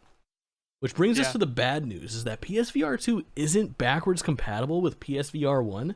Is that fucking insane? No, I think it's very reasonable. Because the way that the way that the PSVR 1 operates versus the PSVR 2 is completely different from like the PS4 to the PS5. So PSVR 1, the way it tracked you is there was a camera looking at the lights on the controllers and the headsets. This one has inside out tracking, that all the tracking is done on the headset itself. It's completely different modes of tracking. And like I couldn't imagine the amount of work that would have to go in to make those games work on the PSVR 2 natively. What I imagine will happen, I think like, if we look at Beat Saber, they have Beat Saber on the Quest, which is the inside out tracking, and they have Beat Saber on PSVR 1. I imagine they'll do something like if you own it, you can have it. PSVR versions. Yeah. Yeah. Or like they'll be like, if you own it already, you can get it for like $5 or something cheap. I could see that happening. They need to expand that catalog because that's the thing that I hear most often for PSVR owners is it's great when there's something to play on it, but it's not something that's just like an every night gaming activity. You know what leaked today? I've heard about this. So you're going to say Half-Life Alyx. Yeah. So still, again, not confirmed. I would say that this would be a alley-oop for both companies, and my guess is that this is probably true. Absolutely. PSVR 2 launching with or alongside or potentially getting Half-Life Alyx in some capacity from Valve, which is good. Valve is not against porting their big PC titles after a period of time to other consoles. I mean, think about, like, I think to date one of the best-selling video games on the Xbox 360 ended up being the Orange Box, which is such a crazy little, like, mishmash of games, including the original Portal, Team Fortress 2, Half-Life 2 Episode 1 and Episode 2, all kind of mashed into one video game, which is cool. And I think that would be a huge selling point for a lot of people that didn't have the chance or just doing console VR. Half-Life Alyx is a system seller. It is, truly. It is. Pretty cool. So, I don't know. They again, we've talked about PSVR a million times on the show, and my opinion stays the same on it, basically. I think that the way that they are doing PSVR news has been strange and unorthodox. They haven't had that big blowout moment where they say, here is the PSVR 2, this is what it does, here is the price, here is the date that it comes out, here are the games that it is launching with, here are the games that are coming out in the future, get hyped. And that's what they really like need to do. Instead, they've trickled out information as segments of like PlayStation Directs or via blog posts or YouTube hype videos. It's all been really like a strange thing. And we talked about this maybe 2 or 3 episodes ago about, is it smart to have us talk a little bit about PSVR 2 on a podcast like this month after month after month after month? Are they training us to just talk about this thing all the time as opposed to just having a big one and done where we talk about it once, we say not for me, and then we continue on? I don't know, but now look at us doing continued PSVR 2 coverage, so tough call. Yeah. I don't know if it's the right move. Speaking of things that I don't know if they're the right, I don't know how to transition. Fucking talk to me about PlayStation Stars. This launched yesterday in the US. Today I haven't North fucked America. with it at all. So when it originally was announced, I was like, oh no, PlayStation's getting into NFTs. But that's not what this is. So this is pretty much imagine, you know how on Nintendo you have your gold points or whatever. That's pretty much what this is. You enroll in stars. Every purchase you make, you earn points. You can redeem those points for games or store credit. And then along with that come like weekly or monthly challenges that you can do, like open this game and play it, or do this or whatnot, and you get points and like little dioramas as rewards. And like those dioramas are honestly just kind of like an evolution to trophies almost. It's not anything that you can sell. You can't sell them or like trade them. You just have them to show off in your collection. I imagine this will be a thing that they have for 2 years and then discontinue it. But I'll take the rewards points for sure. I wish I hadn't have just bought the Lightfall Deluxe Edition. I should have bought it today and made some money. It feels like these are things that you would display in like PlayStation Home from back in the day. I wonder if PlayStation Home ever comes back. That was like a popular thing, man. Kind of. Yeah, but this is just a rewards program. There's no NFTs. It's not NFTs. It's actually pretty solid. If you're going to be playing on PlayStation, just sign up and get extra it's points. Free. It pads some stats. There's a chance to win some things or some digital collectibles. It seems inoffensive at worst, which is nice, because I think a lot of people heard about this and they immediately went to like, oh, it's NFT blockchain bullshit. NFTs, which is and that's what I did. Yeah, same here. So nice to know that it's not. And if you're buying stuff on the PlayStation Store, which millions of people are, I guess fucking go for it. Yeah, you can get a little bit of money back. What'd you think of that Last of Us 2 trailer, bro? Oh, Last of Us 1 trailer. Last of Us trailer from HBO. Really good. I'm excited for it. Yeah. I have high hopes. It might be the best. I'm calling it now. It's going to be the best video game adaptation to date. Better than Sonic the Hedgehog? I've never watched that, so yes. Better than Mortal Kombat 2020? Absolutely. That was such a bad movie. Yeah, trailer's out there. It's pretty fucking sweet. It looks good. Pedro Pascal's a gem. Wonderful. And it looks really faithful. Bella I think the Ramsey's biggest great. reveal for the trailer that most people were like maybe not surprised about, but the thing that we weren't maybe like sure of, was it seems like it intertwines Left Behind as well, like the backstory for Ellie. Yeah. Pretty cool. So yeah, where's the gander? I said it in your Discord, but I can't wait to see Pedro Pascal get his head bashed in for the second time. Do I have to cut that? That's massive Last of Us 2 spoilers. It came out in 2020. They've had time. You're right. It's also one of the most popular video game spoilers of the last 3 years. Which, yeah, also, trivia. When did Pedro Pascal get his head bashed in? Which one am I talking about? Game of Thrones, bro. Okay, just making sure. Oberyn Martell, best one-season character of all time. Absolutely. So sick. Speaking of trailers, we talked about this a little bit at the top of the show. I'll be reacting to this tomorrow at 4 p.m. Eastern time on my channel at on October 6th. The Mario poster is out. Yeah. This is the Mario movie. Hell yeah. I don't see a timeline where this reveal goes well. Honestly, I just don't. But I can't wait to see it. Now, if you're watching and not listening, you can see that there's been a leaked image of Mario, and as much as he looks like iconic Mario, he also looks intrinsically cursed and wrong.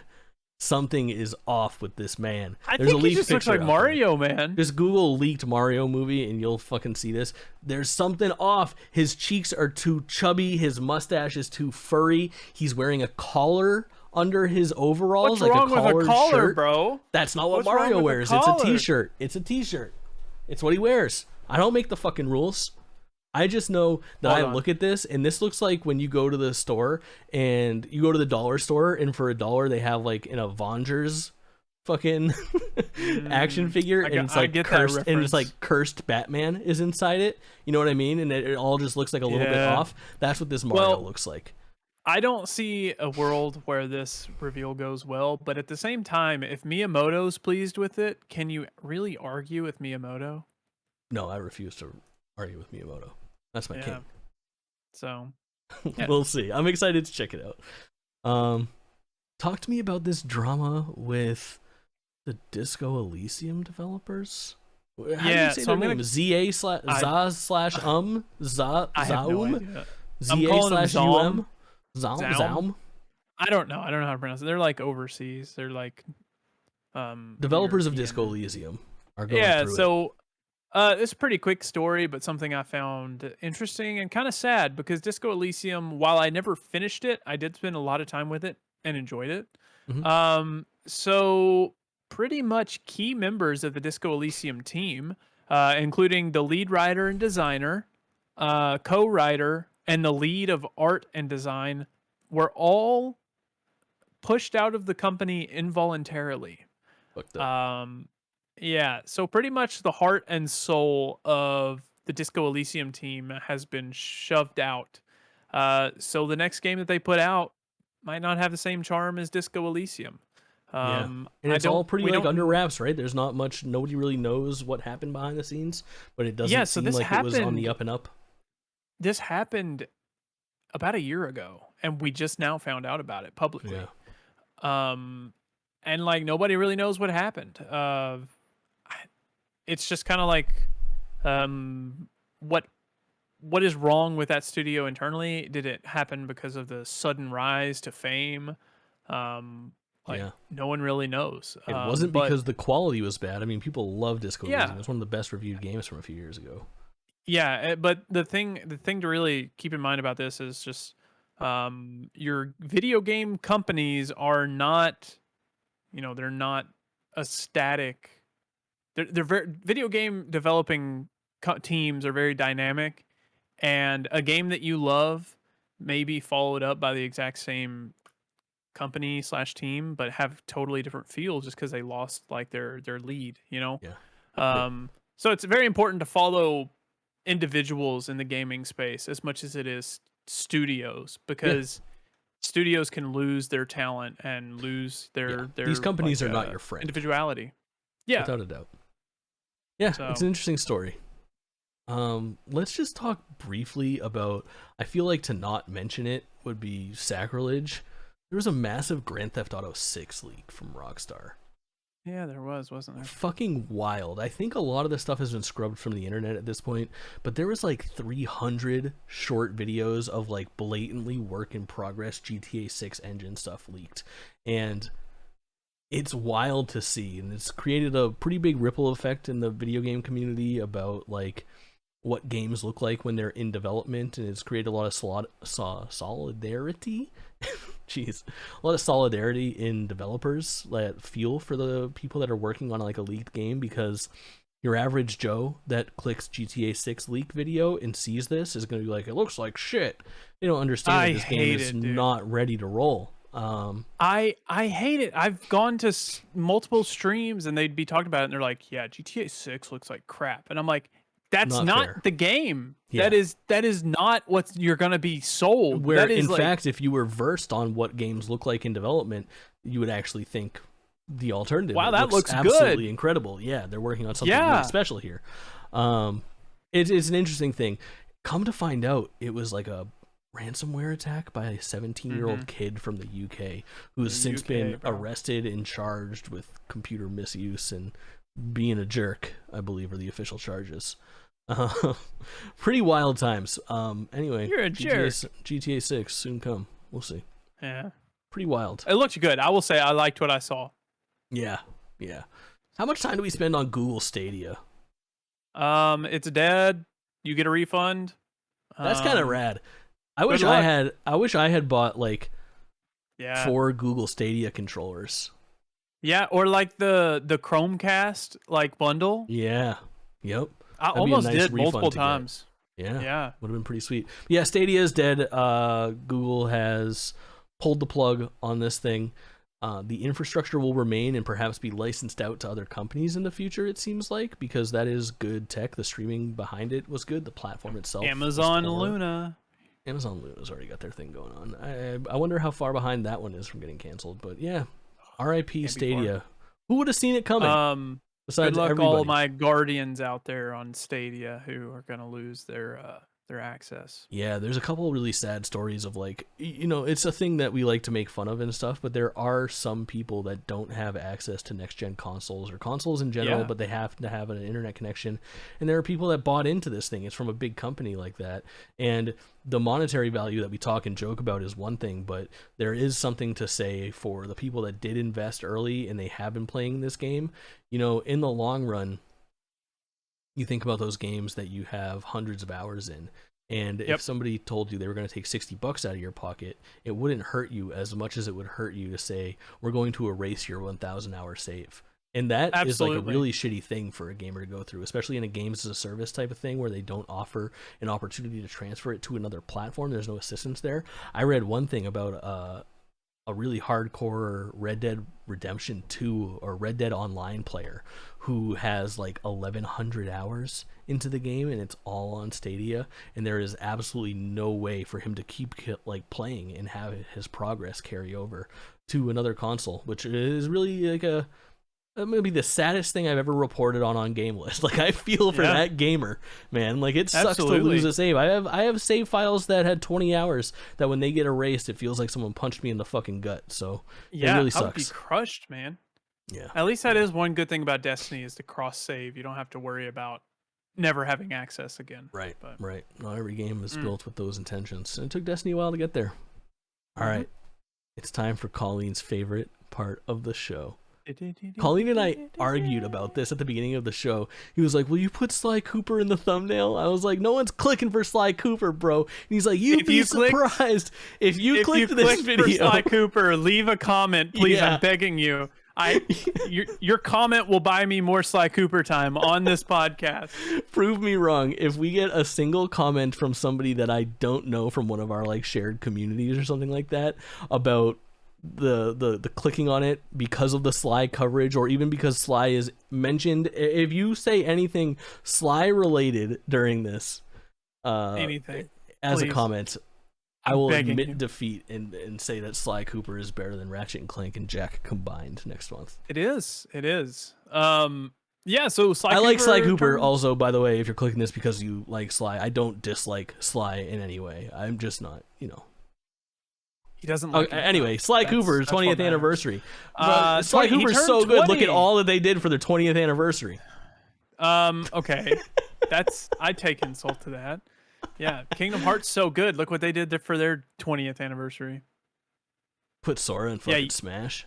No, Sora, that doesn't count. No, it doesn't. Really. Sora's got some big feet, bro. He's a weirdo. Also, what the fuck are you talking about? They announced Kingdom Hearts 4 and 2 additional games. It was dope as fuck. Sly Cooper. It's his 10th anniversary, 10th or 20th at a museum, bro. Oh my god. Sly Cooper turned 20, okay? And unfortunately there was no game announcement, no like remaster or remake, unfortunately. They did end up putting Sly Cooper back on the PS Plus catalog, which is great. I'm sad that they used the Thieves in Time artwork, but that obviously was some incel at PlayStation that doesn't know what artwork to use. But yeah, so for the 20th anniversary, we got a blog post. Let's go. A whole blog post. It was pretty much going through some history of Sly Cooper and interviewing a couple of the devs for Sly Cooper. Hold on now. I'm making you talk. I'm making you talk over this. No, you cannot play the Thieves in Time trailer. Please, no, I'm begging you. No, please. All right. I'm sorry. Anyways, jokes are cruel. I can't even think anymore. Dev Madden, one of the original artists on Sly 1, came out with this beautiful, beautiful artwork with many Easter eggs for Sly Cooper. There was like a limited edition print run at some super bougie like print shop of some sort, and then they're selling posters of it as well. You actually can't see the full artwork in the YouTube video right now because it's cut out, but it is like it's like a poster form. So you can order a poster of this on the PlayStation Store, which I did, and I also have it as like my screensaver on like everything right now, of course. And then there's also a t-shirt that came out celebrating his 20-year anniversary. It is like a gray t-shirt with like Sly Cooper, Bentley, Murray, and Carmelita on the front with a little like the 20th anniversary emblem on the sleeve. And then there was a plushie announced at Fangamer, which is awesome. I will be buying all of these things because I love Sly Cooper and I'll take any type of copium I can get. Of course. But yeah, it's Sly Cooper's 20th anniversary. Did we get a game? No, but we did get a little bit of recognition. I'll take this over nothing, right?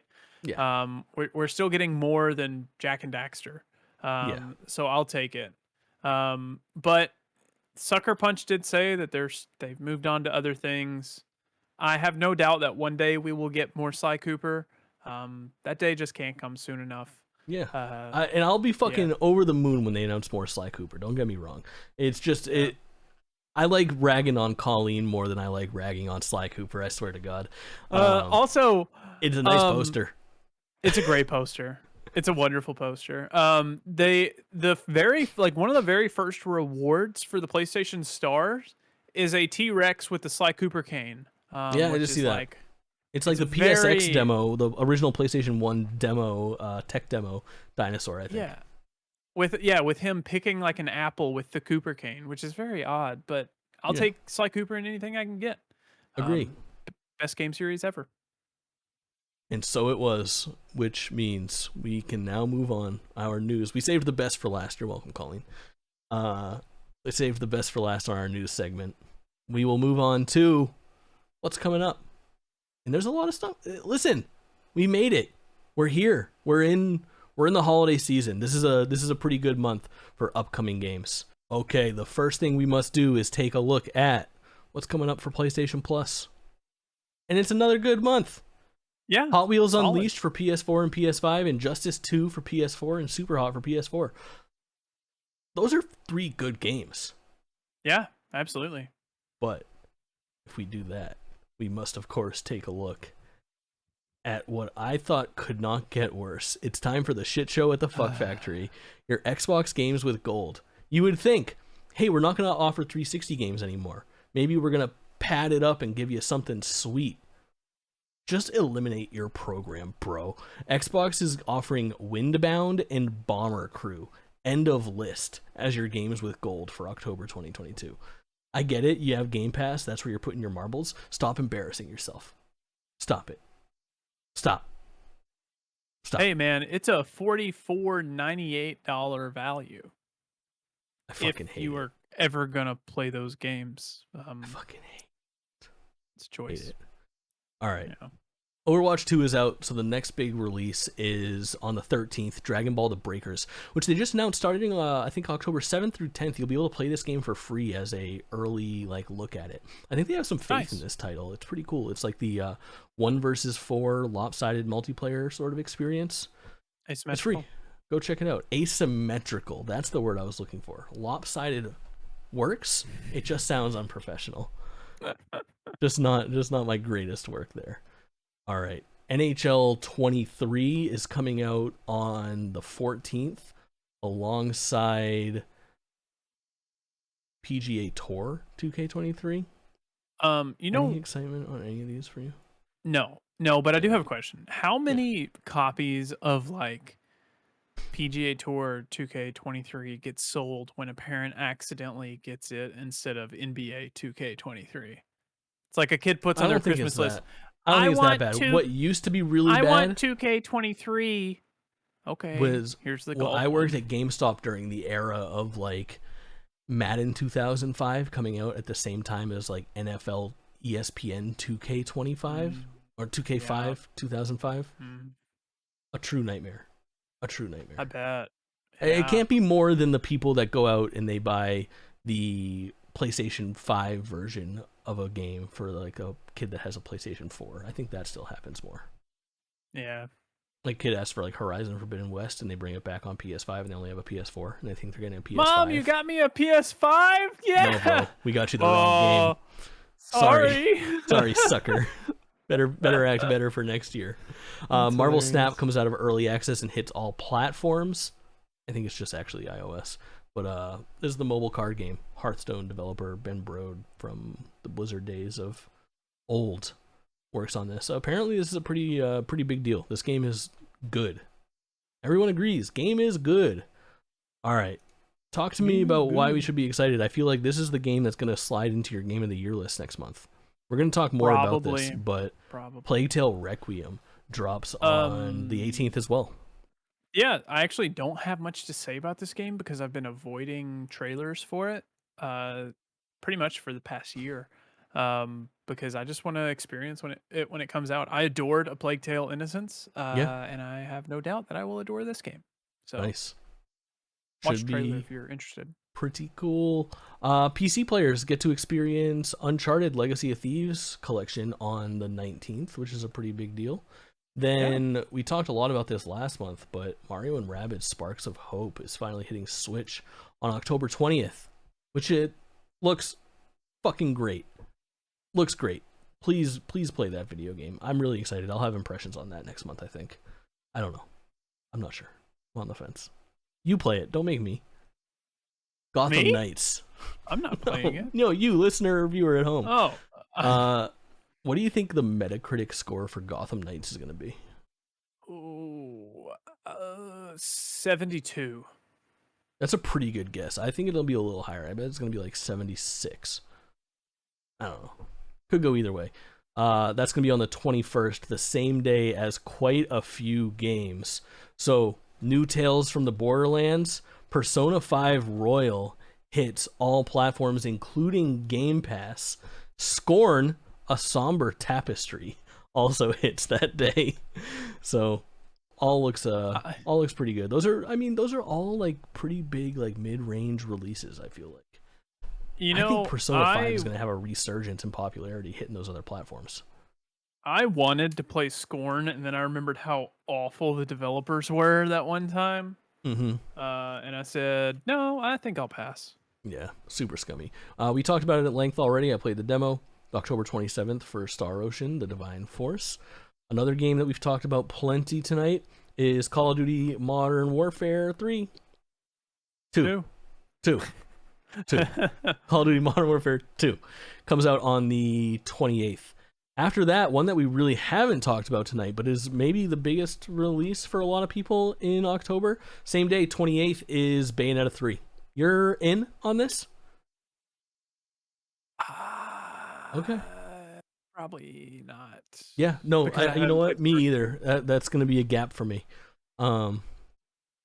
I need to go back and play Bayonetta 1 and 2. I know I deserve to. Yeah. I like the old Devil May Cry games. I know that this has a lot of that DNA in it. It Good does. action hack and slash game with like all Stylish sorts of like action. stylish. You're right. It is a very stylish video game. But maybe we'll work to get some impressions on it. It would be nice to give it a little bit of time. Last but not least, finally, Reverse, Resident Evil, finally coming out after a year. Come out. Here's a year the and a thing. half. We're actually on the horizon of a Resident Evil event sometime in the next couple weeks. They've announced already that there's one coming to take a deeper dive into the DLC Resident Evil 8 to showcase Reverse and take a look at Resident Evil 4 Remake. So we'll definitely be talking Resident Evil next month. Maybe we'll get some reactions in on that. I would watch a Resident Evil event with you before I played a Resident Evil game with you. Well, you don't have to play it. You just have to watch. Yeah, I'd watch the event before I watched you play the game too. Ugh. All right. Last but not least, we teased this a couple months ago. Kaulin and I did some work together. We went on Reddit. We found this list of, I don't know, what do you call this? Like accolades to give to video games and video game characters? I don't know. It's like an icebreaker video game version. Yeah. It's called About You Video Games. About You Video Games. So let's go back and forth on these things and talk about what we each decided. So, favorite game of all time, you listed Sly 2 Band of Thieves. Oh, wait, we should do a little bit of housekeeping here. We tried to make a little bit of a rule here where you couldn't double up. You can't put your favorite game of all time as your most played game or the game you always come back to. You can't just have Sly Cooper 2 dominate this thing. You know, a little bit of leeway from time to time. Sly Cooper would have been my favorite game and favorite series and favorite soundtrack and favorite story. Right. Yes. So. All right. So you chose for your favorite game of all time, Sly 2. I chose Final Fantasy X. Hold on. Excuse me. It's called Sly 2 Band of Thieves. Say it by its full name, please. Sly 2 Band of Thieves, Final Fantasy X, a Squaresoft joint. Your favorite series is Dishonored? Yeah, man. I love Dishonored. My dog's named after it. That's true. Little Corvo. My favorite series is Kingdom Hearts, as a surprise to no one. I mean, honestly, Final Fantasy Kingdom Hearts, it was a tough one to decide. Best soundtrack, you chose Nier Automata. I'm proud of you. Nier Automata, yeah. It's a good choice. I chose 7 Remake. That thing is too fucking Very good as well. As a surprise to no one, Kaulin chose Sly Cooper as his favorite protagonist. I chose Mario. I get it. Well, Mario he's not the strongest protagonist. Voice. But I know, but he's in so many things that I absolutely love.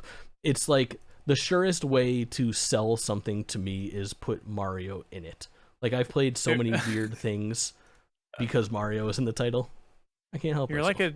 You're like a child. Like if you just show them something enough, they like it. If I just show you Mario enough, you're like, "Ooh, Mario, good." Market at me, companies. I enjoy it actively. Mario. Your favorite villain I have never even seen before in my life. Who is it? It's the Contessa from Sly 2. I think it's called Sly 2 Band of Thieves.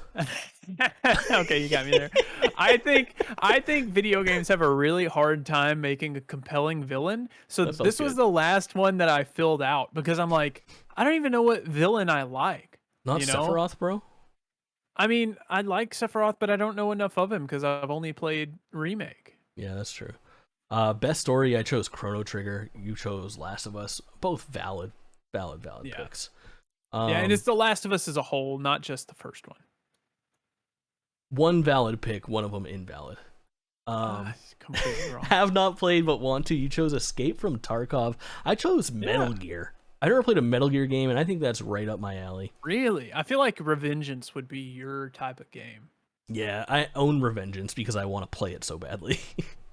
That's the game I love that everyone hates is Kingdom Hearts 3, which I don't think was the best pick. Not everyone hates Kingdom Hearts 3. A lot of people are impartial on it as well. I think you have a great pick.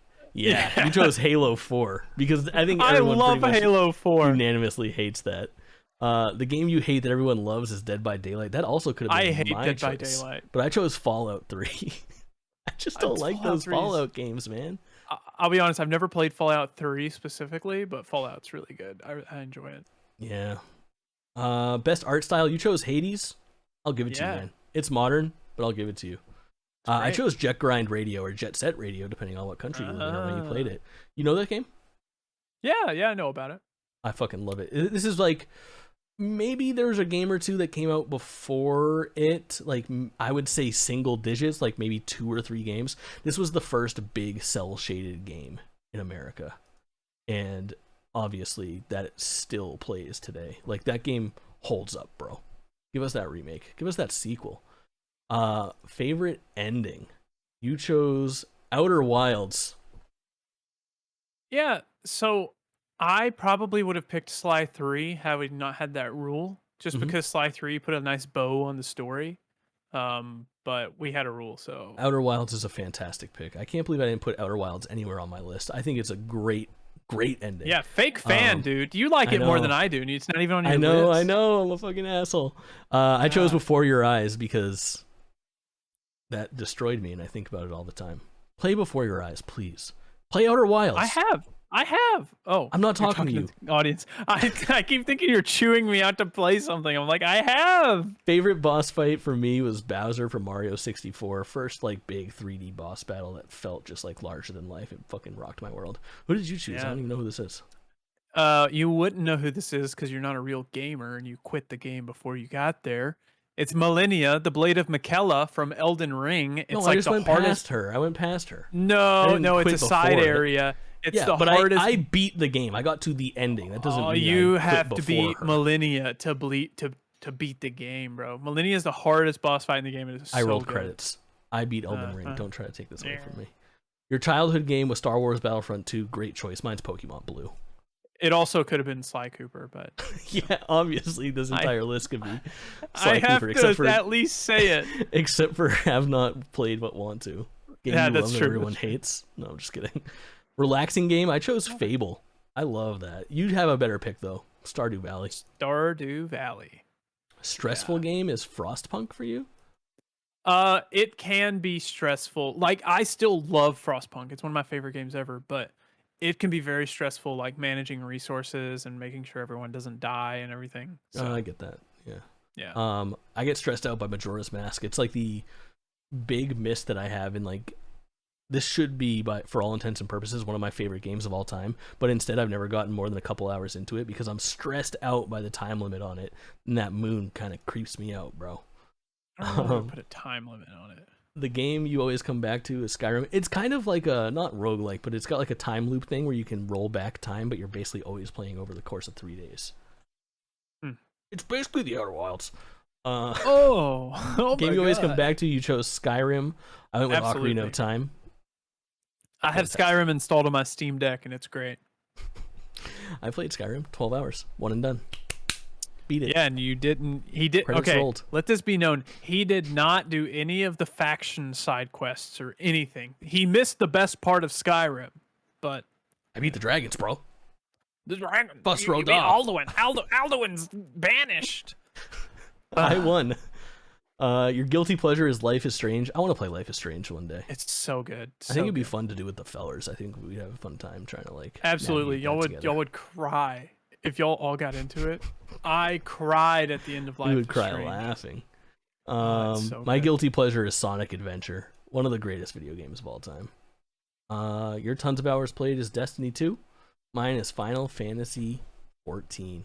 Well, you told me to change it from Destiny 2, so I did. I did You actually. didn't update it. Yeah. What did you change? So I to? updated it to Apex. I have like 300 hours in Apex. That's right. Because you put Destiny 2 because it's what you've been putting your time into lately, and I was like, bro, do better. You've played plenty of games for longer than you played Destiny 2. I gave you a hard time. Yeah, and the game that I've played the most is actually Skyrim. I've put like 2,500 hours into Skyrim, and it was over the course of like 2 years in middle school. Yeah, see, so that's where the answers come from. All right. Yeah. That's a fucking episode. All right, so here's the thing. I know you're going to be busy, but things are going to get crazy in November. Here's the deal. Absolutely. Here's where I'm sitting right now for GameList coming up. There's a lot of stuff happening on each of our YouTube channels and our Twitch channels. So twitch.tv/Kaulin_, twitch.tv/JakeTwitchin.